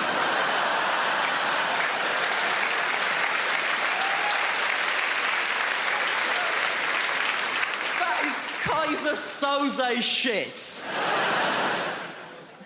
And my friend was telling me that she read a supposedly embarrassing story that one of the actors told. One of the actors said that when they were shooting the Red Wedding, he was making small talk with the extras, and he got round to the drummer from Coldplay and said, are you a full-time extra? And the guy was like, no, I'm a musician. So he said, to the drummer from Coldplay, he played on anything I might have heard of. To which the drummer from Coldplay was presumably like, have you heard of All Music? Because I'm basically the drummer on All Music. And my friend tried to tell me this, like this was a sad thing. She was like, oh, this guy's in Coldplay, but no one knows that he's in Coldplay. Isn't that sad? No. Because the problem with being in Coldplay is that people hate Coldplay. People hate Coldplay so much. And the people who hate Coldplay don't say things like, oh, it's not to my taste. They say things like this, I hate Coldplay! But what you mean when you say that is, I hate Chris Martin. No one is angry with the drummer from Coldplay. No one has ever been like, oh, the drummer from Coldplay! He ruined my life! And I know what you're thinking. You're thinking, Nish, why are you so obsessed with the drummer from Coldplay? There's 2 other people in that band. We don't know anything about them either. And you know what? You're right. There's a guitar player and a bassist in Coldplay. I wouldn't know them even if they were here. I assume it's you two, but only because they sat next to her and I spoke to her already. That's all I've got to go on at this point. They have the exact same life as the drummer, because I did a bit of research into this. Turns out Coldplay are one of those bands where they split the royalties equally. So they have the exact same life as the drummer, apart from one detail. They have the exact same life as the drummer. They have the same level of wealth, access, and anonymity. But crucially, the drummer is sat down.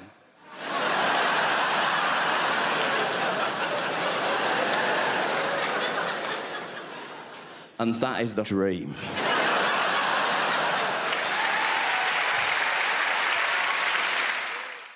This year, I did no lilt February. Thank you. I know, it sounds impossible, but you take it one day at a time. Did I have any today? No, you're a legend. Get hard around the middle of the month, you get the cravings. It's called lilt guilt. You're like, oh, I bloody love some lilt. It's the night where you go to the shop at midnight, you kick the doors in, where's the lilt? And they're like, we don't stock it anymore. Like, ah! So you try and make your own hooch lilt. You know, you get a pineapple and a grapefruit, and you add in batteries and a horse's head, and you're like, it's good, but it's not totally tropical. Did that joke in America recently. Turns out they don't have lilt there. This is all I do. Imagine if this was your actual... I go like blah, blah, blah, and you go, ah, ha, ha, ha, money. I can't believe I get away with it. You do actual, proper London jobs. You know, like blacksmith, you know? Farrier. Brunch DJ. The big 3. I tell you, I do not trust people who work in offices. I know, right? What are they doing? Nothing takes that long. They're planning something. They must be. Do you know? Do you ever call in to visit your friend in an office unexpectedly? Everyone just shits themselves. They're like, what's he doing here? Cover the screen, lie across the spreadsheet, get him out. Kind regards, warm regards, best. That's how they talk. I've seen the email.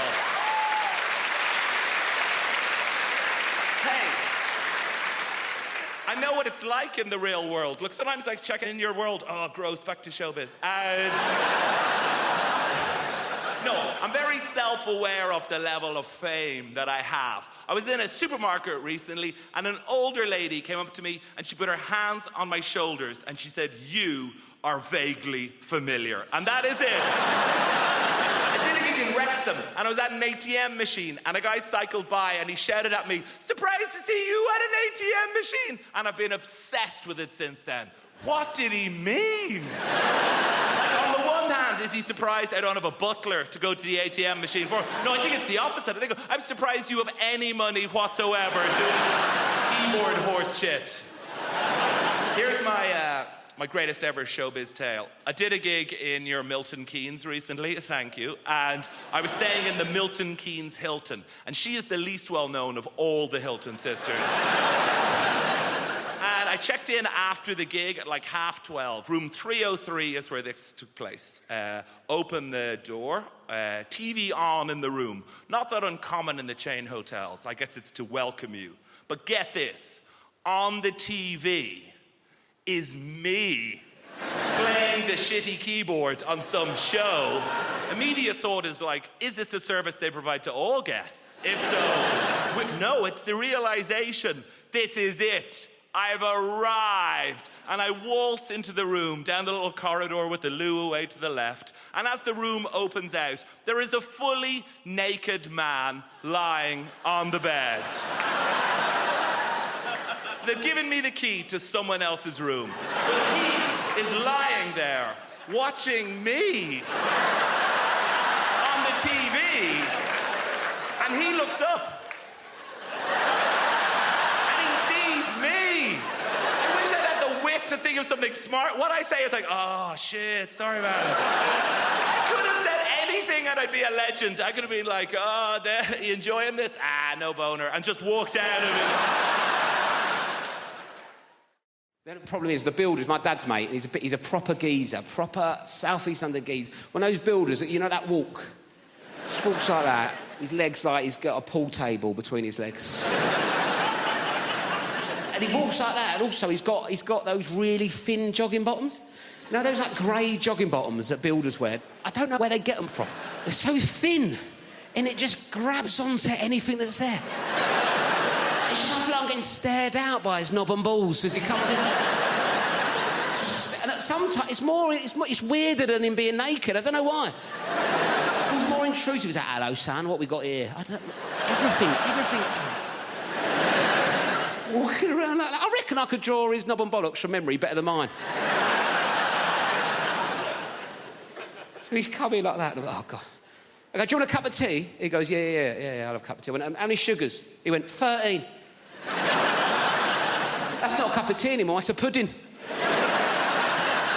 That's an Angel Delight of a tea bag, innit? 13 sugars, how'd our mate sticking it in? It's about £3 worth of sugar. He's only come round for a quote, it's already cost me. I put 14 in to test him. Give it him. He went, it's a bit sweet, innit? You winding me up, you know me on 13, you greedy bastard. Old type 2 Terry's come round and it's a bit sweet for him, is it? When are you going to do this job? I want it done before your foot comes off, all right?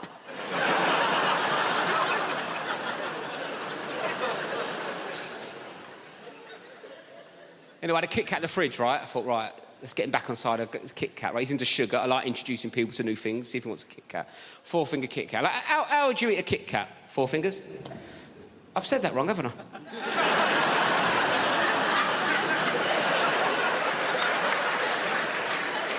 I thought you looked at me funny.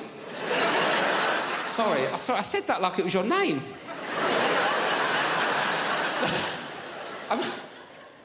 What I meant to say... I don't know what I meant to say. I meant to how would you eat a 4-finger Kit Kat? But I went, how'd you eat a Kit Kat? 4 fingers.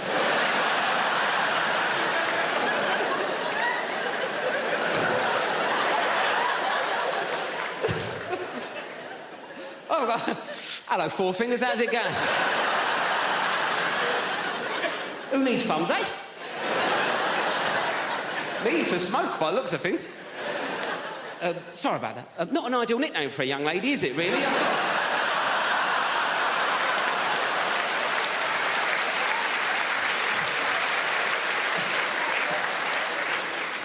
So what would you do? 1 finger at a time? Is that what you'd...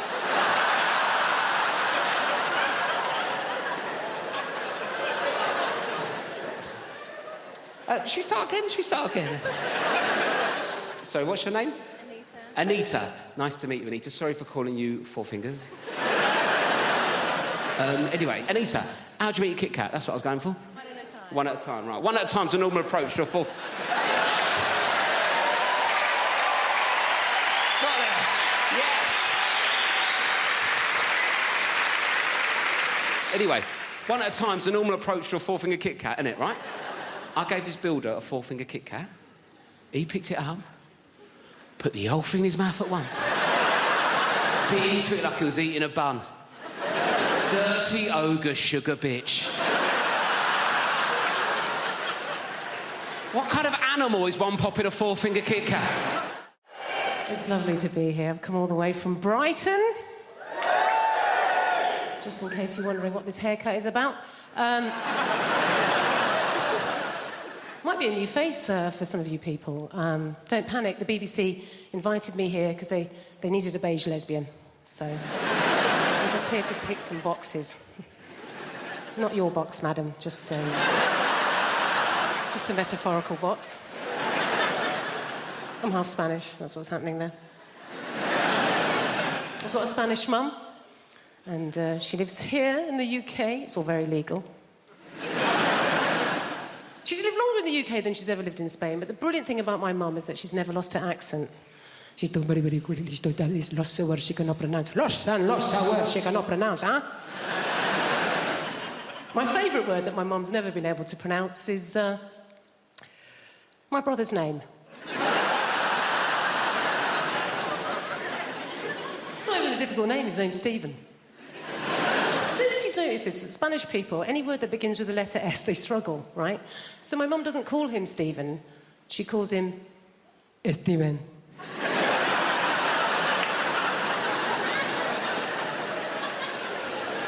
What's his name, Mum? Steven. Is it? Isn't it just Stephen? Jennifer, I know his name is my son. It is Steven! You don't want to mess with my mum. She's not like British people here in this country. We can be quite passive-aggressive, can't we? She's just very aggressive woman. I don't know how my mum's never really coped in this country, and I think it's because, like a lot of Mediterranean people, she's quite loud, yeah? She's got one volume. It's like this. Whereas in this country, particularly if we're middle class, we tend to be low talkers, don't we? We don't like to raise our voices, do we? Why? Because we've got money.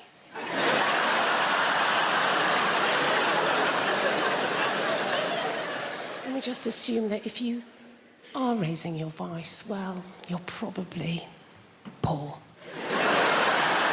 Or worse, foreign. Great thing about having a Mediterranean mum is they feed you. Oh, my God. She's always feeding. That's her way of showing that she loves her children, is to feed us. You know, I can remember going around friends' houses, you know, like English mums. Go around an English mum's house and the conversation with mum's more like this. I think you've had enough. My mum will feed you till you puke. Going on in my life, and my mum will relate it back to a meal that she's cooked. Do you know what I mean? Like, so good or bad, particularly if I'm depressed. If I phone up my mum and I've had a terrible day, yeah? I phone up my mum, conversation always goes like this. Oh, Jennifer, my God, I'm so sorry to hear that you're having a hard time right now, but you know what? Don't worry, okay? I made a soup. Come home, you sound hungry. I made chicken carne, made lamb tagine, made casserole, Jennifer. I made some tortillas, some paella, some curry, Jennifer. You love bit curry, maybe some meatballs, some pork ball, beef ball, ananasi ball, banana ball. You're a lesbian. You don't eat enough balls. Please, come home. Eat my balls. We've moved now. We've moved to a place called Pinner. We only moved to Pinner because the estate agent said to us, he said, oh, Pinner is a lovely part of West London. West London. We get Welsh telly. It's not London, but it is very nice. One of the things I like about where we live is it's very multicultural. I think that's one of the brilliant things about London. I think multiculturalism is something we really have to fight for. Like the school my kids go to, it was very easy to pick a school for my kids because obviously we just picked the one with the highest ceilings. But the school they go to, it's a really nice school and it's very diverse. Like we have a mum's night out once a month and all the mums from the school go and there are women there from every economic background, every race, every religion. And we have a fantastic time, and the Muslim mums drive us home.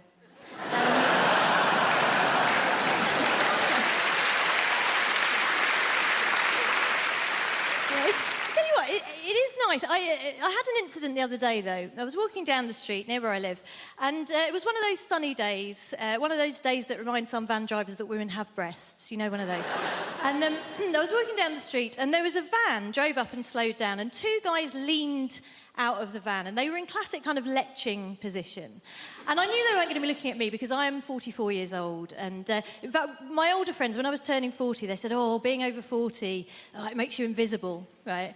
And I have found, yes, that is true, but the brilliant thing is it mostly makes you invisible to dickheads. So it's not really a problem, it's a superpower, if anything. So I'm walking down the street, these two guys are leaning out of this van, and I see they're leching, but they're looking past me at a younger woman, a woman in her 20s, who is walking alongside me. And these guys do the classic thing. They lean out of the van and they gave this woman a very detailed appraisal of her anatomy. You know, they covered all the main areas in bullet-pointed form, very thorough. And then they went on to suggest what I can only describe as a smorgasbord of activities they felt they would enjoy indulging in with her were they not under pressure of time to get to the next plumbing job. So they did all this and they drove off. And naturally, I turned to this woman and I said, oh my gosh, are you okay? That was horrific. And she said, no, I'm fine. It happens all the time.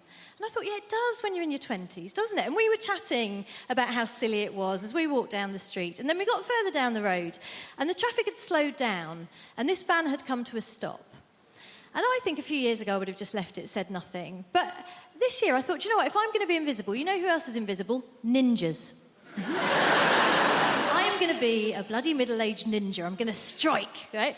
So I went up to the van and I just leaned in and I said, oh, hi, guys. Listen, sorry to bother you. I just wanted to say thank you so much for what you did back there, because my son here has been undergoing a very difficult gender reassignment.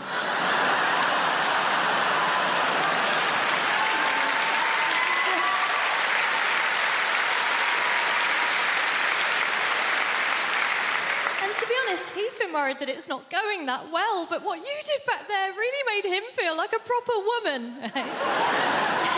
Thank you. I was delighted with myself as well. But what was really special was that then the young woman next to me leaned in beside me and in the deepest voice I've ever heard, just went, yeah, thanks, guys.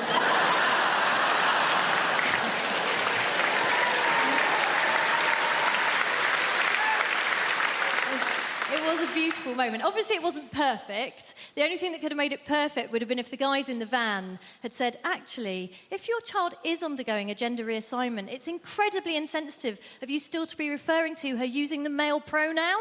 They didn't do that. They just called us slags.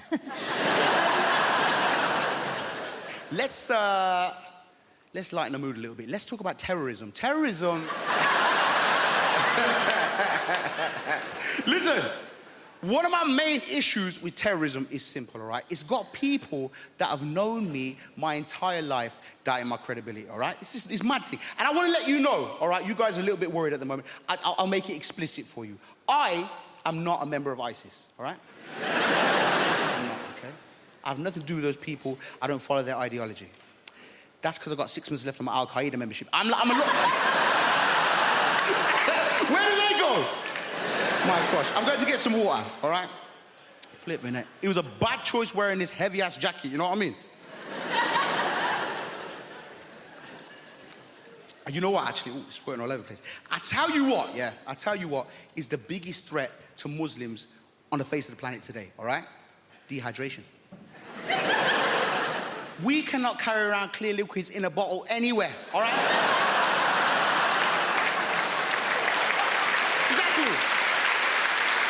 Dying up here on this stage, dying in airplanes, stressing me out. But the thing about, listen, hey, can I pop this here? Bro, can you have that? Thank you, my G. One of the worst things about terrorism is how it's got people doubting my credibility. People I've known my whole life, all right? I want to give you an example. I've got a neighbor, okay? She's called Maud. She's known me for 27 years. And because of the media narrative, the way that the media portrays Muslims, minorities, Black Lives Matter, the world is very divisive. Who in this room just wants to live and get along? Make some noise. Exactly, we all want to, all right? But the media has got people doubting me, all right? So I've had my neighbor 27 years. We've got it's a nice, simple thing. It's a neighborly thing to do, all right? A regular Friday wheelie bin ritual. We grab the wheelie bin, drag it down to the end of the driveway, have a quick natter, go back in. It's what neighbors do, innit? It's what neighbors do, all right? This particular Friday, Maud is like clockwork, but she was late. And I'm thinking, rah, is Maud okay? I hope she's all right. Usually she's like, the bin was stinking of shit, but I thought, you know what, I'm gonna stay here. I'm gonna be a good neighbor and have this conversation. Boom. 3 minutes later, boom! She kicks open the door. She's stressed. She's flustered. I said, Maud, is everything okay? She says, Now, Gus, everything is far from all right. Have you seen the news? I'm like, listen, Maud, a lot of my cousins are on there. I don't watch that shit. You know that. Bring back a lot of bad memories for me, Maud. She says, Gus, it's the ISIS. I-Z-I. She's from Birmingham. That's how she spells it. It's the ISIS. They've been doing terrible bloody terrorisms again, them lot. I was like, yo, Maud, listen, that's bad. I don't agree with those people, and, you know, I hope they're brought to justice. She says, you say that, Guzzy, yeah? But you got to tell me something, babes. You're nothing like them, are you? I said, what? More. You know me 27 years, baby. I'm nothing like them. Stop buying into the media narrative. Stop buying into the news. I'm me, Guz, your neighbour. She says, I know you say that. It's just that from very specific angles. This is a very Bin Laden look you've got going on there. I said, hey! I don't even look like that guy. Very racist. She says, Gus, I know, I'm just being silly. But you just do me one more favour though, babes, okay? It's just more for my rod, really, yeah? If you hear anything about it before the news does, just let me know.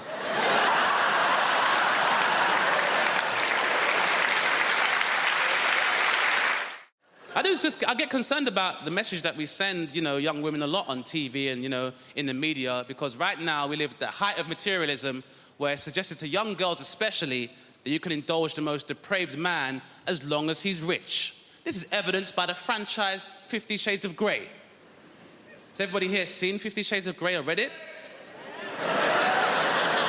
Okay, some of you are shaking your heads. Fine. I will give you a quick plot summary of 50 Shades of Grey. I will be paraphrasing in this monologue, by the way. Is everybody ready? Yeah! Here is 50 Shades of Grey, abridged by Dame Baptiste. Hi, I'm a pretty naive American young girl who doesn't know about sex, even though I have access to the internet and my friend's a journalist.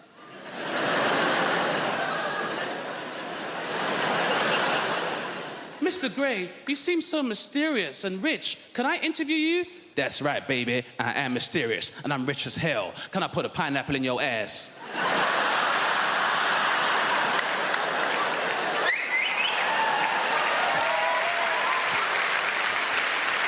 I mean, some other stuff happens, but that's pretty much it. It's fair. Unfortunately, we live in a time where, materialism is encouraged, Do you guys remember the song No Scrubs by TLC? Yeah, great song for the ladies. Not so fun for the unemployed male. That was not a fun song to hear when I was younger. You remember how that song used to go? If you live at home with your mama, oh yes, son, I'm talking to you. If you live at home with your mother, they're talking to you. What if I'm a full-time carer? I'm supposed to leave my mother lumbered with bedroom tax, then go live with a bunch of strangers and pay somebody else's mortgage, then have those strangers question my life choices, which my mother already does, but I get rice and peas when she does it. Sitting in the passenger side of his best friend's ride, trying to holler at me. Sitting in the passenger side of his best friend's ride, trying to holler at me. I'm sorry, if me and my friends are concerned about our carbon footprint, I'm not entitled to find love? If you don't have a car and you're walking, oh yes, son, I'm talking to you. If you don't have a car and you're walking, they're talking to you. So we're supposed to leave our houses in 4 separate cars, knowing full well petrol prices are £1.25 per litre in some stations. Then if you go into London, you're paying a congestion charge 4 times. If you're going out of London, you're paying a toll charge 4 times. Then wherever we get when we're going, then you got to pay a parking charge 4 times. And if we're all driving, then guess what we can't do? We can't drink, because when you all take separate cars, there's no designated driver, TLC. Which means when we finally do get to the club, because of all the traffic, because there's 4 cars adding to that traffic, we got to drink water and sparkling water, then pay club prices for a fruit juice, so I'm paying £7.25 for a cranberry juice, and we've been planning this night the most, TLC!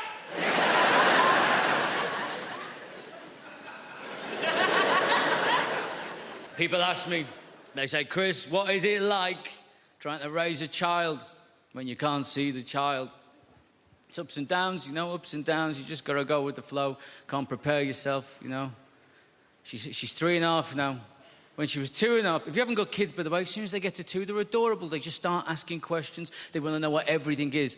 You are their source of information. They want to absorb the world. My daughter, she's 2.5. She's in the bath. I'm knelt there. I'm bathing her. She's like, what's this, Daddy? What's this, Daddy? Oh, bloody no, do I? Give it here. Just... You might be 2.5, but you know way more than Daddy at this point, sweetheart. What's this, Daddy? Ice cream? I was like, ice cream? Big handful of shit, wasn't it? Massive. Not like a little pebble, not like a little arse sweetness. Where did that cut? An impressive quantity for an adult male. I wasn't entirely sure the dog hadn't jumped in and done it when my back was turned and she just scooped it out. She just slapped it in there in one go.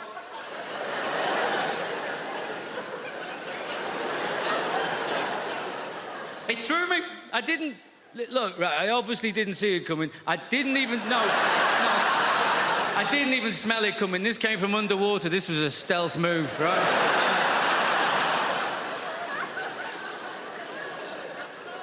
And I'm not entirely sure exactly what happened. You know, I've narrowed it down to 2 options, I think. I've given it some thought. I mean, she was 2.5. Let's give her the benefit of the doubt. She deserves the benefit of the doubt, doesn't she? Option 1, benefit of the doubt. This is what happened. She sat in the bath in the warm water. Yeah? She farts. She shits herself. She doesn't know she's done that. A few minutes later, that goes floating past her in the bath, doesn't it? She sees it there. She thinks to herself, I wonder what the bloody hell that is. That looks a little bit like ice cream. I know, she thinks. I'll ask Daddy about that. He knows about these things. He's a very, very clever man, yeah? That's option 1, isn't it? Benefit of the doubt. Option 2. She's a bloody comedy genius. She's sat there in the bath. She's got Mr. Penguin up here on the wall. She's got, hey, Mr. Penguin, Mr. Penguin.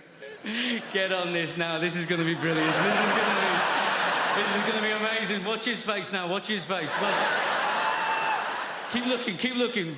What am I going to do? Not only am I going to do a shit and put it in his hand, I bet you I can make him sniff it.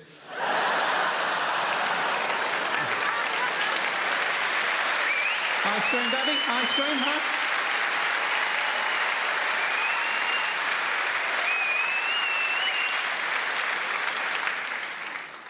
We were very lucky with my daughter.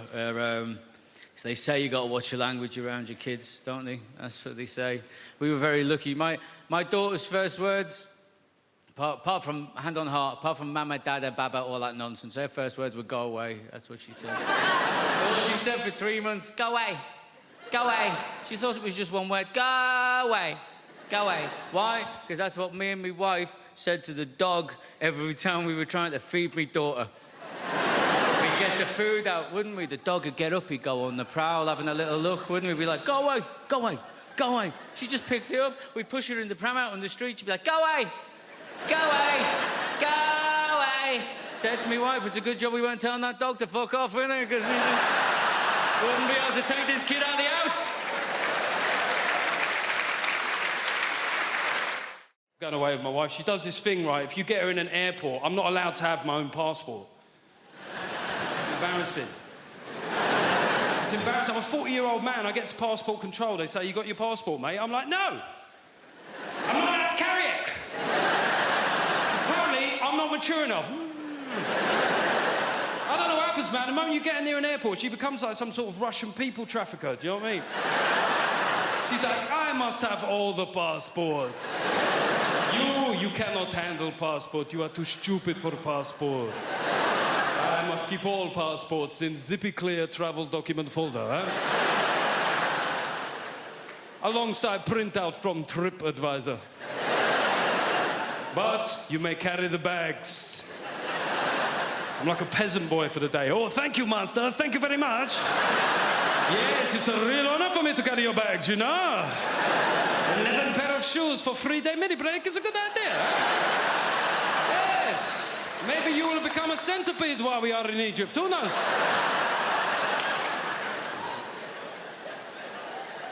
I went to a stag do recently. I went to the Munich Beer Festival. Has anybody here been to the Munich Beer Fest? Seemingly everybody. How many days did you go for, mate? No days. Got deported on arrival. We went for 7 days. We got there on a Monday, right? We had 6 straight days drinking, Monday through Saturday. And on Sunday, we said, we've got to do something different, right? So we went to Dachau concentration camp. Yeah. It was a weird shout. There's no getting away from it. Could have gone go-karting. I said, no, let's do some World War II here. It took a long time to get there, and when we got there, it was shut. Now, yeah, it felt inconvenient. However, given the wider backdrop of historical suffering, I didn't necessarily think that my inconvenience was that big a deal, right? So I just thought I'll take it on the chin. But we had a mate of us called Tim, and Tim started popping off at the German security guard. He said, mate, it's a Sunday, yeah? It's a big tourist day. It's outrageous that it's shut. I said, to be fair, it's outrageous that it was ever open, you know what I mean? It's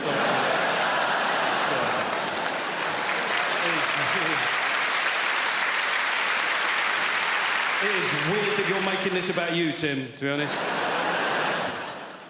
People say dumb things, though, don't they? I was having a beer with my mate Wayne the other day, and Wayne likes to tell you where he was on the occasion of big historical news events that happened within our lifetime, right? So I mentioned 9/11, and Wayne went, 9/11, remember where I was that day? I was like, don't care where you were. I don't see how it's relevant. I don't see how your whereabouts on that fateful, terrible day will form some sort of meaningful historical footnote, Wayne. I'm being honest here. He looked hurt.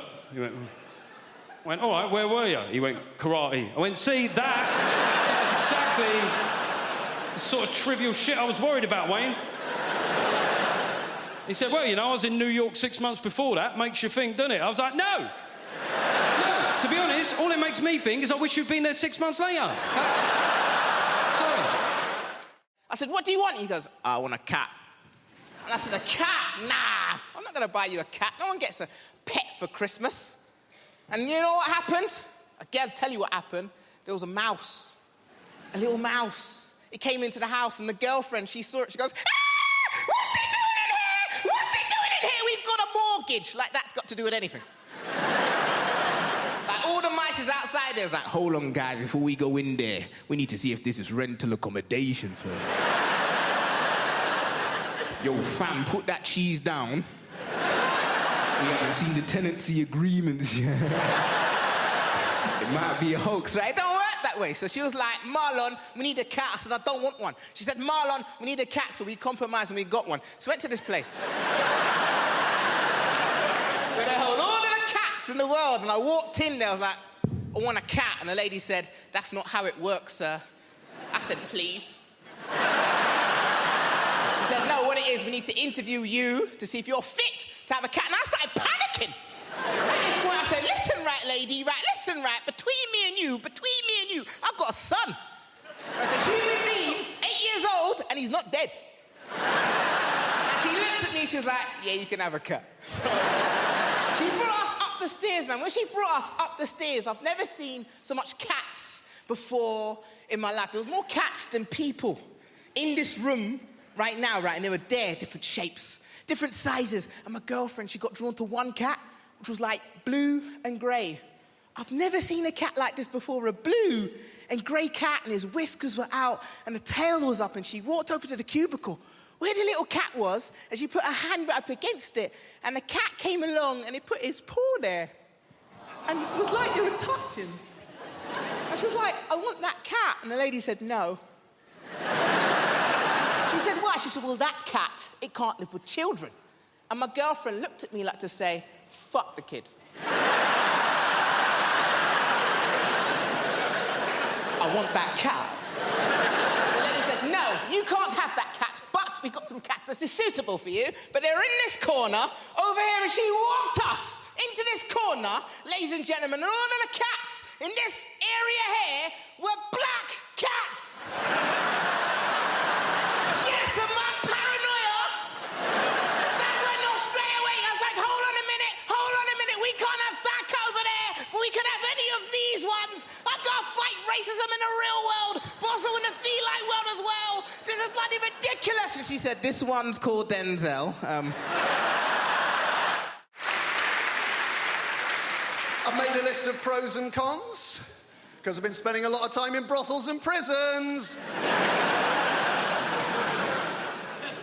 Made a list of pros and cons, always good, give you a bit of balance, Con, complete loss of all feelings of hope and possibility. It doesn't sound very good, does it? It doesn't sound much fun, does it? Pro, increased plug socket access. Bang, 1-1. I say increased, it's actually total plug socket access. I've got 32 plug sockets in my house. Each and every one of them is now under my sole domain. Con, all experiences that formed the basis of my happiness and sense of self-worth are now destroyed by grief. Downer. A bit of a downer, isn't it? Pro, less recycling. I can fit it all in the green box now. It's remarkable when you take into account just how much I'm drinking. Oh, John, you're meant to heat mulled wine. All right, Your Highness, hand me the bottle and leave. Con, I'm gonna lose me house. Bit of fun. Pro, 25% off council tax. I was on that like a ferret. Dialing as the door slammed. And that's us fresh out of cons. The rest are just pros, guys. Yeah. Increased freezer space, all 4 drawers. Cheaper gas and electric. Reduced wear and tear on fixtures and fittings. And when I say reduced, I don't mean by half, because I was only ever responsible for about 10% of scuffs and spills. So we're looking at a net reduction of 90% in real terms. This is my favourite one. Ultimate control over where the iPhone charger cable is and why it is there. There was a time it would take hours to answer the questions, where is the iPhone charger cable and why is it there? Not anymore. Plugged in next to the bed, most convenient place to have it. Simple. Is it unplugged in the bathroom? No, it's not. It'd be a ludicrous place to keep it. There's no plug socket in the bathroom.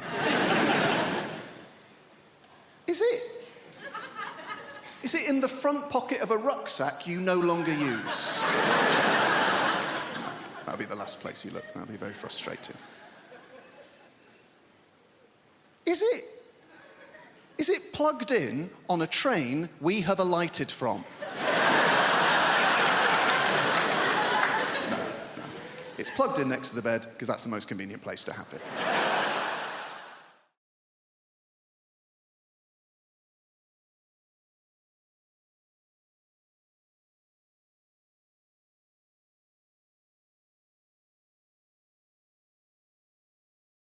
I'm going to make a concerted effort to be positive and happy, because that's what people like, apparently. And I get accused. I constantly get told I'm grumpy and miserable, and I'm not. I'm happy, I'm upbeat, I love being alive, love being a human. Being a human's unbelievable, isn't it? If you're a human, you really have nothing to moan about. I realised this year that being a human is the best on the planet. I was on a plane eating a chicken sandwich. That's not it. It's pretty good, though. I thought, I am eating a bird whilst I am flying. Unbelievable! I, a flightless land mammal, am consuming a bird in mid-air. Never mind the fact I just ordered a gin and tonic in a cloud. And it's because I think being a human is so easy that's why I get annoyed with people, because people don't seem to try as hard as I would like them to about life. And I am a perfectionist. Give us a cheer if you're a perfectionist. Fair few of you. The rest of you are annoying. You say it now, because you go around and you make mistakes and you drop things and you laugh about it because you think it's part of life's rich tapestry. It isn't. You should be trying harder.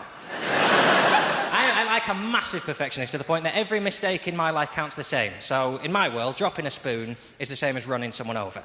In that you didn't mean to do it and you did it, so you have to get angry about it and make sure it never happens again. And I watch people make mistakes. I came into London last year to do some gigs, and I was on the London Underground. I was on the Hammersmith and City line, which, if you don't know London, is the line that goes from Hammersmith into the city.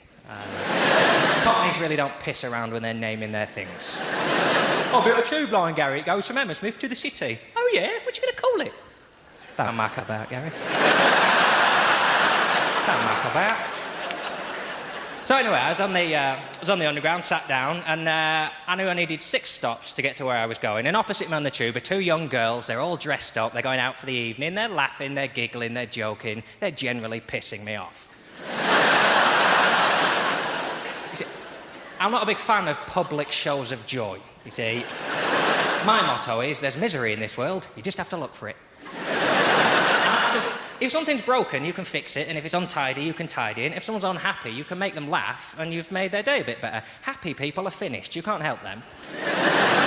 If you're happy, don't go out, just stay at home and enjoy walls and ceilings. And my real issue with the happy is it's happy people who make mistakes, because they're so busy enjoying life, they've forgotten to do it properly. So I was on the underground and these girls are laughing away, and they're a perfect example because they're enjoying being together so much, they haven't noticed they've got on completely the wrong train. Right? So we're hurtling off in this direction, and they should actually be going in this direction. Right? And so about 5 minutes in, one of the girls cottoned on, and she tapped her mate on the leg, and she went...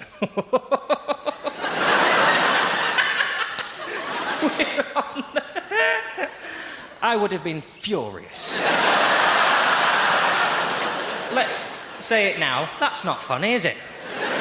What's happened there is you've just lost a big chunk of your life. The time you were going to spend doing the thing you've left the house to do, you will now spend correcting your ineptitude. I know some people say, once you've got on the wrong train, John, there's nothing you can do but laugh about it. But the only reason you would ever laugh in this situation is if you do this so often, you've just had to learn to find it amusing. Done it again. What are we like? I'll tell you. Shit at being alive, it would appear. My name is Ardle. It is a real name. I am a real person. Don't worry, nobody ever gets my name right. Call me all sorts of things. Harry and Arnold and Aaron and Anal. That was one, genuinely. Yes, I heard that over a tannoy system at a theatre in Norwich. Could Anal come to the stage door, please? Lovely. Me being so passive, I just turn up and go, yeah, it's me, Anal. What do you want? Of course, a lot of people call me Dougal. You know why? Simply because of a character that I played in a sitcom many years ago. And just before I start, I'd like to get something off my chest, if you don't mind. Because of that character that I played in this show called Father Ted, a lot of people think I'm actually stupid. I think I'm the stupidest person in the world, and they feel sorry for me. Only last week, someone stopped my wife in the street and said, "Is he as stupid in real life?" I wouldn't mind, but I was standing right beside her at the time. I'm talking to her like she's my carer, not just my wife. And this is a true story, and I'm going to tell you this and then I'm going to move on. A couple of years ago, I was in a taxi. I arrived at Dublin Airport. I live in Dublin, and I jumped into a taxi, and I asked the taxi driver to take me home. I gave him the address. I didn't just assume he knew where I lived. And the taxi driver just wanted to talk about this show that I was in, Father Ted. And he was looking at me with pity. And he actually asked me at one point, he said, "Do you remember being in it?" This is my life. People wonder why I do this. Why I travel up and down the country week in, week out, try to convince strangers that I'm a normal, intelligent human being. Well, that's the reason. Anyway, I'm in the taxi. And I'm trying to change the subject to anything at all, sport or politics, and I'm trying to impress the taxi driver with my knowledge, and I'm using big words to impress him, like utensil and testosterone. And we were getting on fine. We were about 20 minutes into the journey. This is absolutely true. I suddenly remembered that I have a car.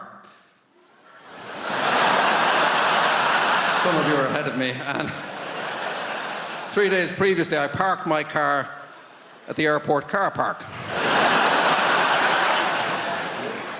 And I just couldn't tell him. I couldn't bring myself to tell him. I know how the world works. One little slip up, you'd never be allowed to forget it. "Oh, sorry, could you turn around? I'm such a big fool." No. I know he'd be telling everyone, "Oh, you'd never believe who I had in the car, that feckin' Egypt from Father Ted." So I let the driver take me all the way home.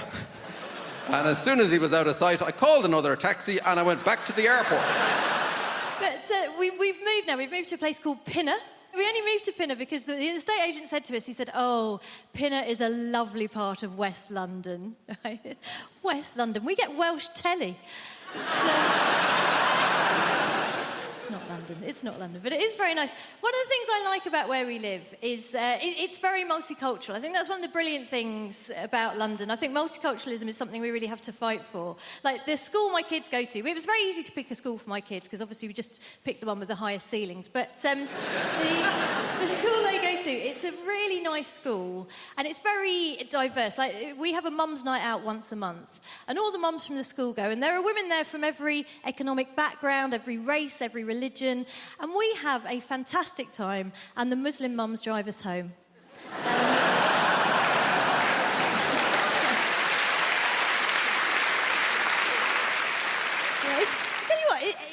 nice. I had an incident the other day, though. I was walking down the street near where I live, and it was one of those sunny days, one of those days that remind some van drivers that women have breasts. You know, one of those. And I was walking down the street, and there was a van drove up and slowed down, and two guys leaned out of the van, and they were in classic kind of leching position. And I knew they weren't going to be looking at me because I am 44 years old. And in fact, my older friends, when I was turning 40, they said, oh, being over 40, it makes you invisible, right? And I have found, yes, that is true, but the brilliant thing is it mostly makes you invisible to dickheads. So it's not really a problem, it's a superpower, if anything. So I'm walking down the street, these two guys are leaning out of this van, and I see they're leching, but they're looking past me at a younger woman, a woman in her 20s, who is walking alongside me. And these guys do the classic thing. They lean out of the van and they gave this woman a very detailed appraisal of her anatomy. You know, they covered all the main areas in bullet-pointed form, very thorough. And then they went on to suggest what I can only describe as a smorgasbord of activities they felt they would enjoy indulging in with her, were they not under pressure of time to get to the next plumbing job. So they did all this and they drove off. And naturally, I turned to this woman and I said, oh my gosh, are you okay? That was horrific. And she said, no, I'm fine. It happens all the time. And I thought, yeah, it does when you're in your 20s, doesn't it? And we were chatting about how silly it was as we walked down the street. And then we got further down the road and the traffic had slowed down and this van had come to a stop. And I think a few years ago I would have just left it, said nothing. But this year I thought, you know what, if I'm going to be invisible, you know who else is invisible? Ninjas.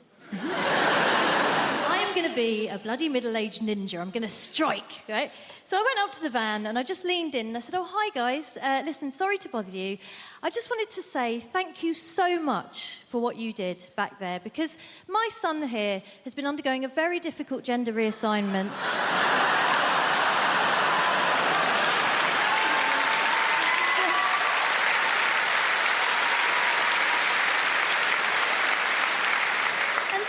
He's been worried that it's not going that well, but what you did back there really made him feel like a proper woman. Thank you. I was delighted with myself as well. But what was really special was that then the young woman next to me leaned in beside me and in the deepest voice I've ever heard just went, yeah, thanks, guys.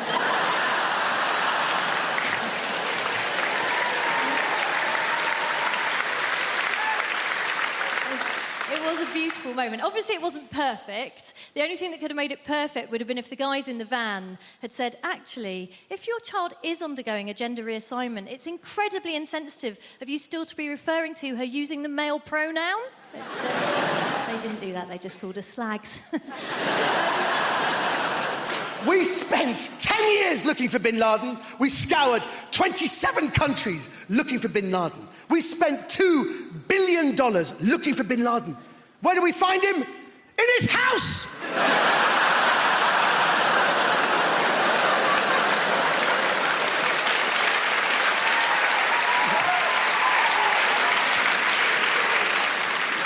But the reason why I love the Arabs, because the Arabs, they know how to riot, you know? Whenever there's a riot in the Middle East, the next day, regime change. In Britain, there's a riot. The next day, the middle class is with brooms tidying up. Does everyone just... Arab Spring, British spring clean. Just tidy up quickly. As big as man. But the Scots didn't riot. You know, it's amazing. I was in Scotland when the riots happened, and it's amazing. I spoke to a taxi driver. He goes, there's no way we'd riot in Scotland. There's no way. People in Glasgow know if people riot, we hit them with the water cannons, man, you know?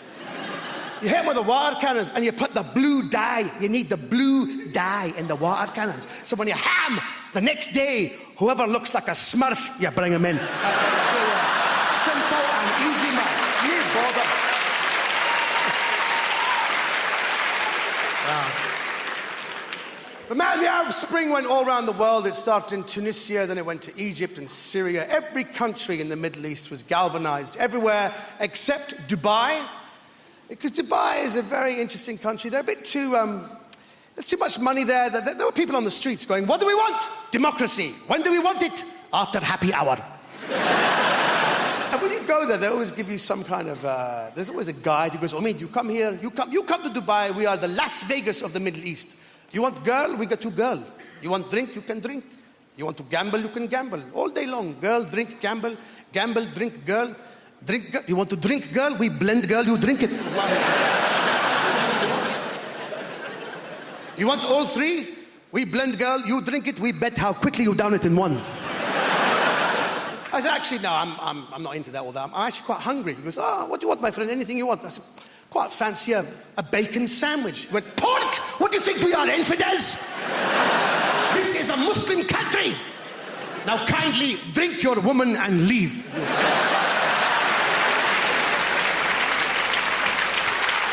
Applause. That means so much to me because, you know, because I'm a theatre ponce. I am deep down, I'm very uncomfortable with all this. I have to say, look, you're all here. I'm just one man in this big thing trying to make 3,600 people laugh. I'm very uncomfortable with this. No, it is because there's a thin line between being genuinely entertaining and mental illness. I've seen the tapes of I used to do Godzilla impressions, you know? What was that? Here's my impression of Godzilla having his toe stepped on. That's not comedy, that's neurosis. Like, here's my impression of Godzilla having asked for Earl Grey tea, but actually getting a coffee.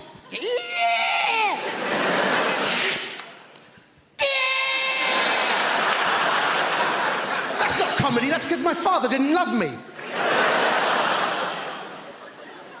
I'll do one more. Here's Godzilla having voted Liberal Democrat, but realizing how much influence Nick Clegg actually has.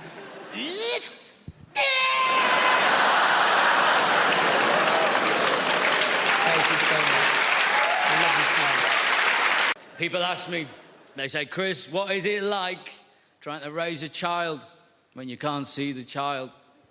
It's ups and downs, you know, ups and downs. You just got to go with the flow. Can't prepare yourself, you know. She's 3.5 now. When she was 2.5, if you haven't got kids, by the way, as soon as they get to 2, they're adorable. They just start asking questions. They want to know what everything is. You are their source of information. They want to absorb the world. My daughter, she's 2.5. She's in the bath. I'm knelt there. I'm bathing her. She's like, what's this, Daddy? What's this, Daddy? Oh, bloody no, do I? Give it here. Just... You might be 2.5, but you know way more than Daddy at this point, sweetheart. She goes, what's this, Daddy? Ice cream? I was like, ice cream? Big handful of shit, wasn't it? Massive. Not like a little pebble, not like a little sweetness. Where did that cut? An impressive quantity for an adult male. I wasn't entirely sure the dog hadn't jumped in and done it when my back was turned and she just scooped it out. She just slapped it in there in one go.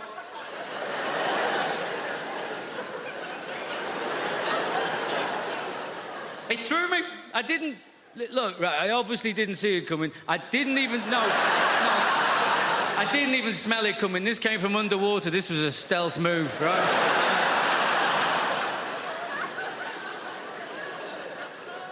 And I'm not entirely sure exactly what happened. You know, I've narrowed it down to 2 options, I think. I've given it some thought. I mean, she was 2.5. Let's give her the benefit of the doubt. She deserves the benefit of the doubt, doesn't she? Option 1, benefit of the doubt. This is what happened. She sat in the bath with the warm water. Yeah? She farts. She shits herself. She doesn't know she's done that. A few minutes later, that goes floating past her in the bath, doesn't it? She sees it there. She thinks to herself, I wonder what the bloody hell that is. That looks a little bit like ice cream. I know, she thinks. I'll ask Daddy about that. He knows about these things. He's a very, very clever man, yeah? That's option 1, isn't it? Benefit of the doubt. Option 2. She's a bloody comedy genius. She's sat there in the bath. She's got Mr. Penguin up here on the wall. She's got, hey, Mr. Penguin, Mr. Penguin. Get on this now. This is going to be brilliant. This is going to be amazing. Watch his face now. Watch his face. Watch. Keep looking. Keep looking. What am I going to do? Not only am I going to do a shit and put it in his hand, I bet you I can make him sniff it.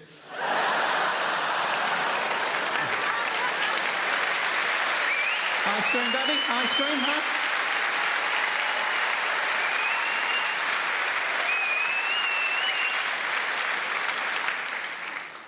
We were very lucky with my daughter. So they say you got to watch your language around your kids, don't they? That's what they say. We were very lucky. My daughter's first words, Apart from, hand on heart, apart from mama, dada, baba, all that nonsense, her first words were, go away. That's what she said. That's all she said for 3 months. Go away. Go away. She thought it was just one word. Go away. Go away. Why? Because that's what me and my wife said to the dog every time we were trying to feed my daughter. We'd get the food out, wouldn't we? The dog would get up, he'd go on the prowl, having a little look, wouldn't we? We'd be like, go away, go away, go away. She just picked it up, we'd push her in the pram out on the street, she'd be like, go away, go away, go away. Said to my wife, it's a good job we weren't telling that dog to fuck off, innit? Because we just wouldn't be able to take this kid out of the house. My eldest daughter bought a boy ointment recently for the first time, and I think it's quite safe to say that I reacted rather badly to this incident when it took place. She brought the individual in question into the house that I paid for with money I earned. All right, Dad, this is Billy. Yeah, Billy. Right, nice, yeah. Okay, yeah, Billy. Sweetheart, go and put the kettle on. Daddy's going to talk to Billy. She goes to the kitchen, she doesn't realise anything's wrong. And I start reversing this little bastard around the house. Because when you're my size, you can reverse smaller men. They just back off you like that. So eventually I get Billy into a wall. He can't go any further. And I'm like, William.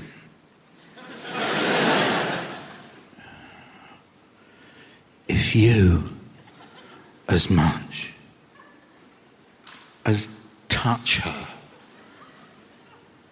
I will cut you. At which point, young Billy started crying. But that is 6-year-olds for you, because they can't. Really, you know?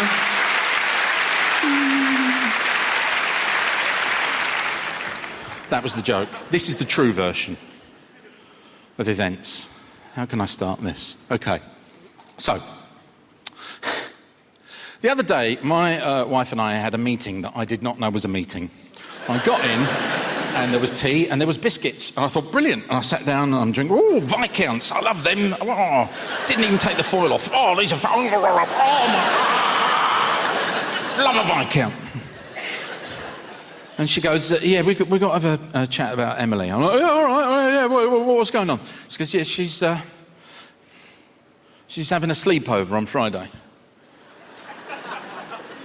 I should have pointed out earlier that this is just after my daughter turned 16. That's a very important number to bear in mind. She said, yeah, Emily's having a sleepover on Friday. I went, all right, do you want me to buy pizzas? No. Because there's only one person coming. Oh, right. Right, shall I just buy one pizza? Stop talking about pizza.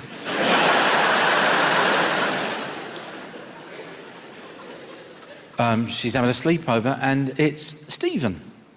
What, the boyfriend? Yeah. Oh, where's he going to sleep?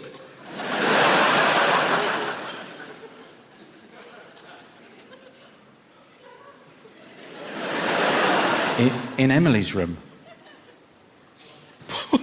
Where's she going to sleep?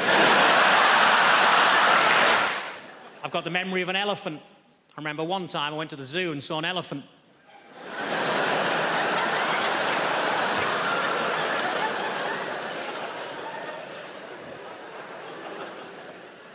I was disappointed to find that Dunkirk wasn't actually a biography of William Shatner.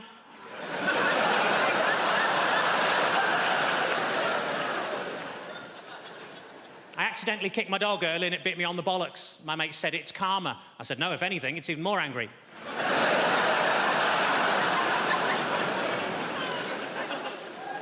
I tell you what always catches my eye, short people with umbrellas.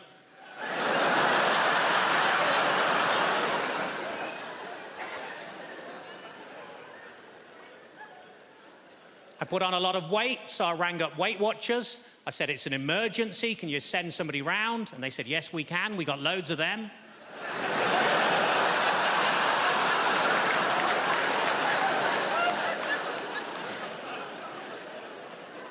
I was actually thrown out of Weight Watchers for making sarcastic comments at the weekly weigh-in. As you can imagine, I accepted the decision with huge grace, because they threw her out as well.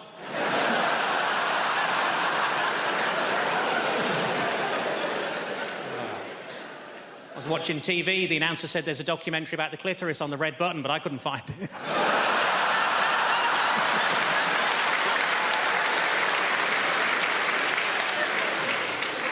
I was in a fancy lingerie shop.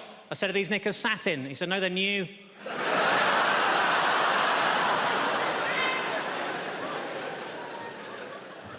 I didn't know what to get my little niece for Christmas, so I asked my sister what she's into. Apparently, at the moment, she's mad about frozen stuff, so I got her some oven chips and peas. It's been a tough week. I got myself a memory foam mattress, and now it's trying to blackmail me.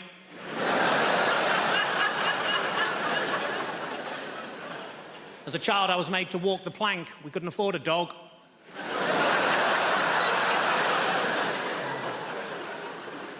I went on a positive thinking course. It was shit. You would be. And it was half empty. The area in a Nando's between the front and back door is called the peri-perineum.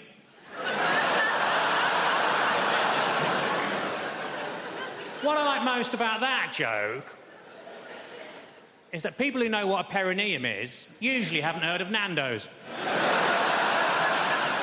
Ironically, there's only a very small overlap between the two. The doctor told me to lose some weight. I said, how? He said, don't eat anything fatty. I said, what, pies, chips, that sort of thing? He said, no, just don't eat anything fatty.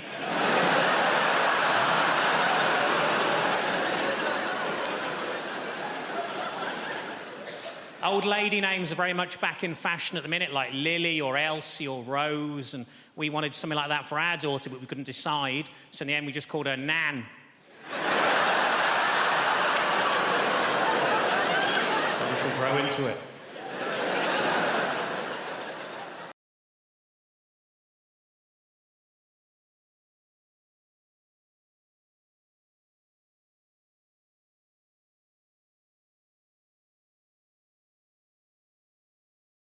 I read this thing, right, online, so it must be true, where everyone who's under the age of 30 is going to live till 160. Like, you look tired now. 160! I don't want to be sat in a flat, leaking, liver spotted. Your ears and nose, they never stop growing. I'm going to be sat there looking like I work at bloody Gringotts Bank, just like... And I think if I get to 160, I'm ending it. I don't know how you do it. What are you going to do? Sort of suffocate yourself with a bag for life? I reckon the best way, and maybe like a toaster in a bath situation, but it'd be one of those like sit-down baths with a chair and a door, and then you have to wait for it all to fill up. You put in a bit of matey for a last bit of luxury, and then you go, oh shit, I forgot the toaster, and then you have to wait for it all to drain. You open the door, you go out onto the landing, down a stair lift, into the kitchen, you go, what the bloody hell have I come in here for? It's never going to happen.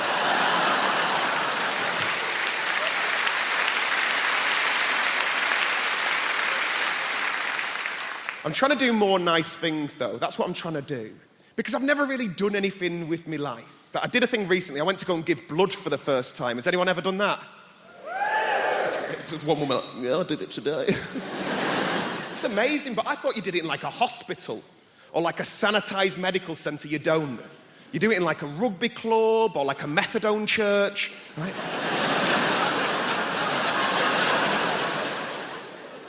I turned up to this bingo hall near my nan's house, right? I was greeted by the second moodiest person I've ever seen in my life. It was a woman called Linda. Like, her name badge said Jean, but she looked like a Linda. You know what I mean? Like short bob, gelled fringe, good at darts. She weren't happy. I turned up, she goes, have you got an appointment? And I went, no. And she goes, have you filled out a form? And I went, no. And then she threw this form at me, and as I'm walking off, she goes, thank you very much for giving blood. We really appreciate it. Giving blood is the greatest gift anyone could ever receive. And I'm thinking, Linda's never been given a slow cooker. So, take this form, I start filling it out. I had to use this woman's eyeliner because Linda wouldn't lend me a pen. Just filling it all out. And as I said, the only reason I went to go and give blood is make myself feel like I'd done something with my life. And instead, I'm faced with all these very serious adult questions. It was things like, have you ever been to Africa? And I'm like, no. And he goes, have you ever had sex with a man? And I'm like, no. And he goes, have you ever had sex with a prostitute? And I thought, I've done fucking nothing with my life. Nothing. Have you injected drugs? Have you smoked drugs? Have you had any treatments in the last 6 months? I panicked. I went, oh, well, me and my mum have had facials off Groupon. Not the right answer. Weirdest question, are you HIV positive? I was like, what? Like, no. Like, if anything, I'm against it. And then they took me off into this room, and there's all these sort of like Sharons and Johns lay on beds with sort of needles in their arms. Like, it looked like a spa day for smackheads. Put a belt round my arm, not even a nice belt. They spanked it a bit, they told me to relax, and then they whipped out the biggest flipping needle I've ever seen in my life, and I just fainted. Completely fainted. I can hear all these muffled voices, and then I can hear Linda's bellowing voice just going, I knew he'd be a fainter. I'm like... By the time I'd come around, all these people are trying to help me out, and Linda just parted them. And her way of trying to make me feel better, her way of trying to make me feel like a proper grown-up was going, would you like a glass of orange juice and a biscuit? I was like, no, Linda, I want to have sex with an African gay man for money. That's what I want to bloody do.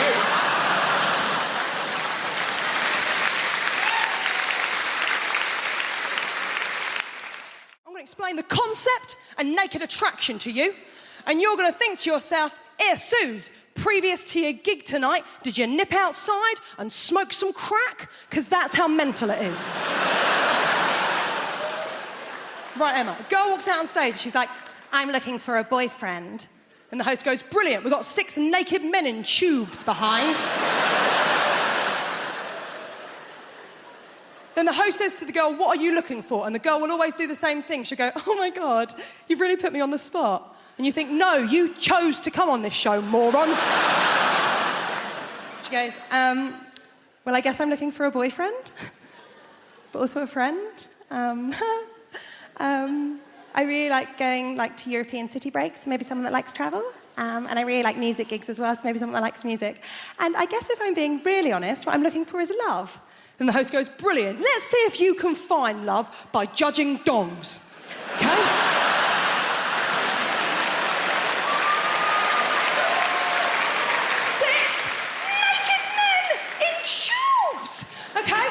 There's a screen in front of all of them. Every round, the screen goes up a little bit more to show a little bit more of the naked body. Every round, one man gets eliminated until the end. She's got a couple of nudie fellas to choose from.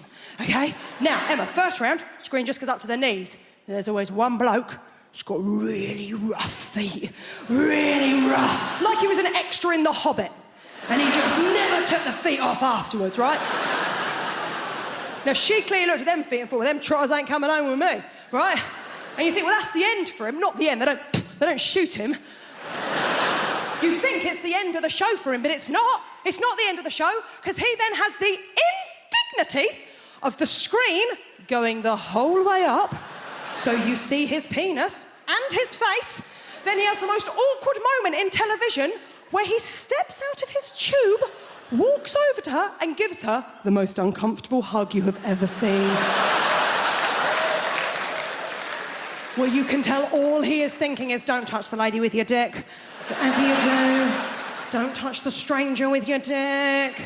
And then his sad little ass walks off stage. Now,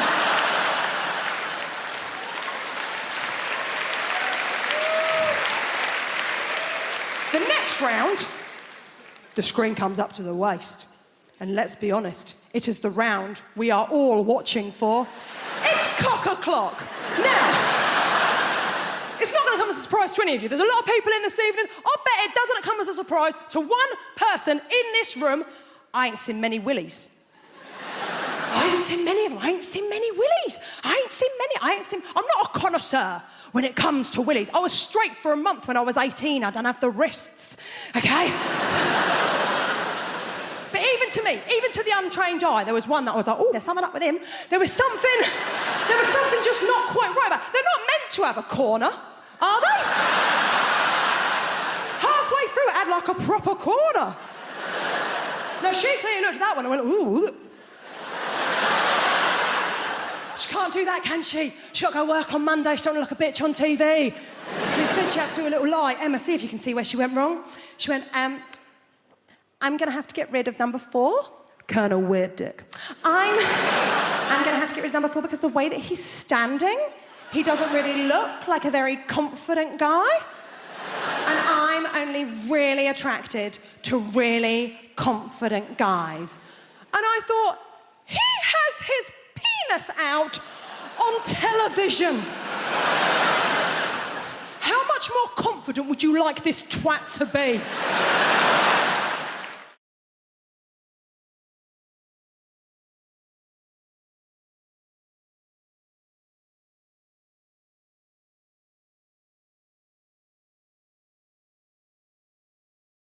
People ask me, they say, Chris, what is it like trying to raise a child when you can't see the child?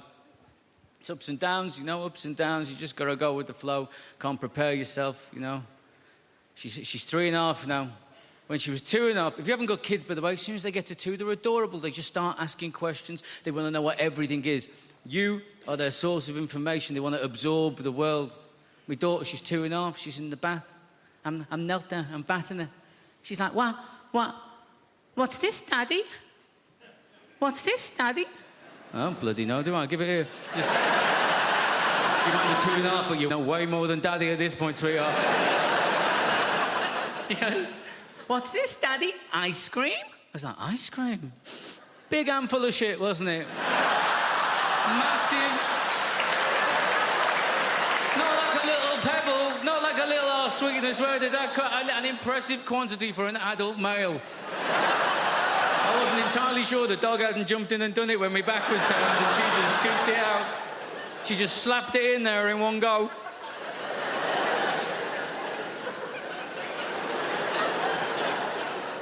It threw me. I didn't... Look, right, I obviously didn't see it coming. I didn't even... No.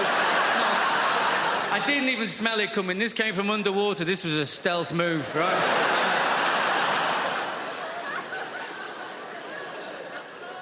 And I'm not entirely sure exactly what happened. You know, I've narrowed it down to 2 options, I think. I've given it some thought. I mean, she was 2.5. Let's give her the benefit of the doubt. She deserves the benefit of the doubt, doesn't she? Option 1, benefit of the doubt. This is what happened. She sat in the bath in the warm water. Yeah? She farts. She shits herself. She doesn't know she's done that. A few minutes later, that goes floating past her in the bath, doesn't it? She sees it there. She thinks to herself, I wonder what the bloody hell that is. That looks a little bit like ice cream. I know, she thinks. I'll ask Daddy about that. He knows about these things. He's a very, very clever man, yeah? That's option 1, isn't it? Benefit of the doubt. Option 2. She's a bloody comedy genius. She's sat there in the bath. She's got Mr. Penguin up here on the wall. She's got, hey, Mr. Penguin, Mr. Penguin. Get on this now. This is going to be brilliant. This is going to be amazing. Watch his face now. Watch his face. Watch. Keep looking. Keep looking. What am I going to do? Not only am I going to do a shit and put it in his hand, I bet you I can make him sniff it.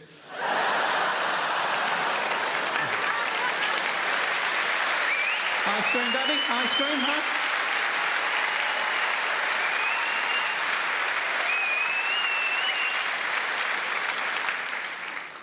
We were very lucky with my daughter. So they say you got to watch your language around your kids, don't they? That's what they say. We were very lucky. My daughter's first words, apart from hand on heart, apart from mama, dada, baba, all that nonsense, her first words were go away. That's what she said. That's all she said for 3 months. Go away. Go away. She thought it was just one word. Go away. Go away. Why? Because that's what me and my wife said to the dog every time we were trying to feed my daughter. We'd get the food out, wouldn't we? The dog would get up, he'd go on the prowl, having a little look, wouldn't we? We'd be like, go away, go away, go away. She just picked it up. We'd push her in the pram out on the street. She'd be like, go away, go away, go away. Said to my wife, it's a good job we weren't telling that dog to fuck off, innit? Because we just wouldn't be able to take this kid out of the house.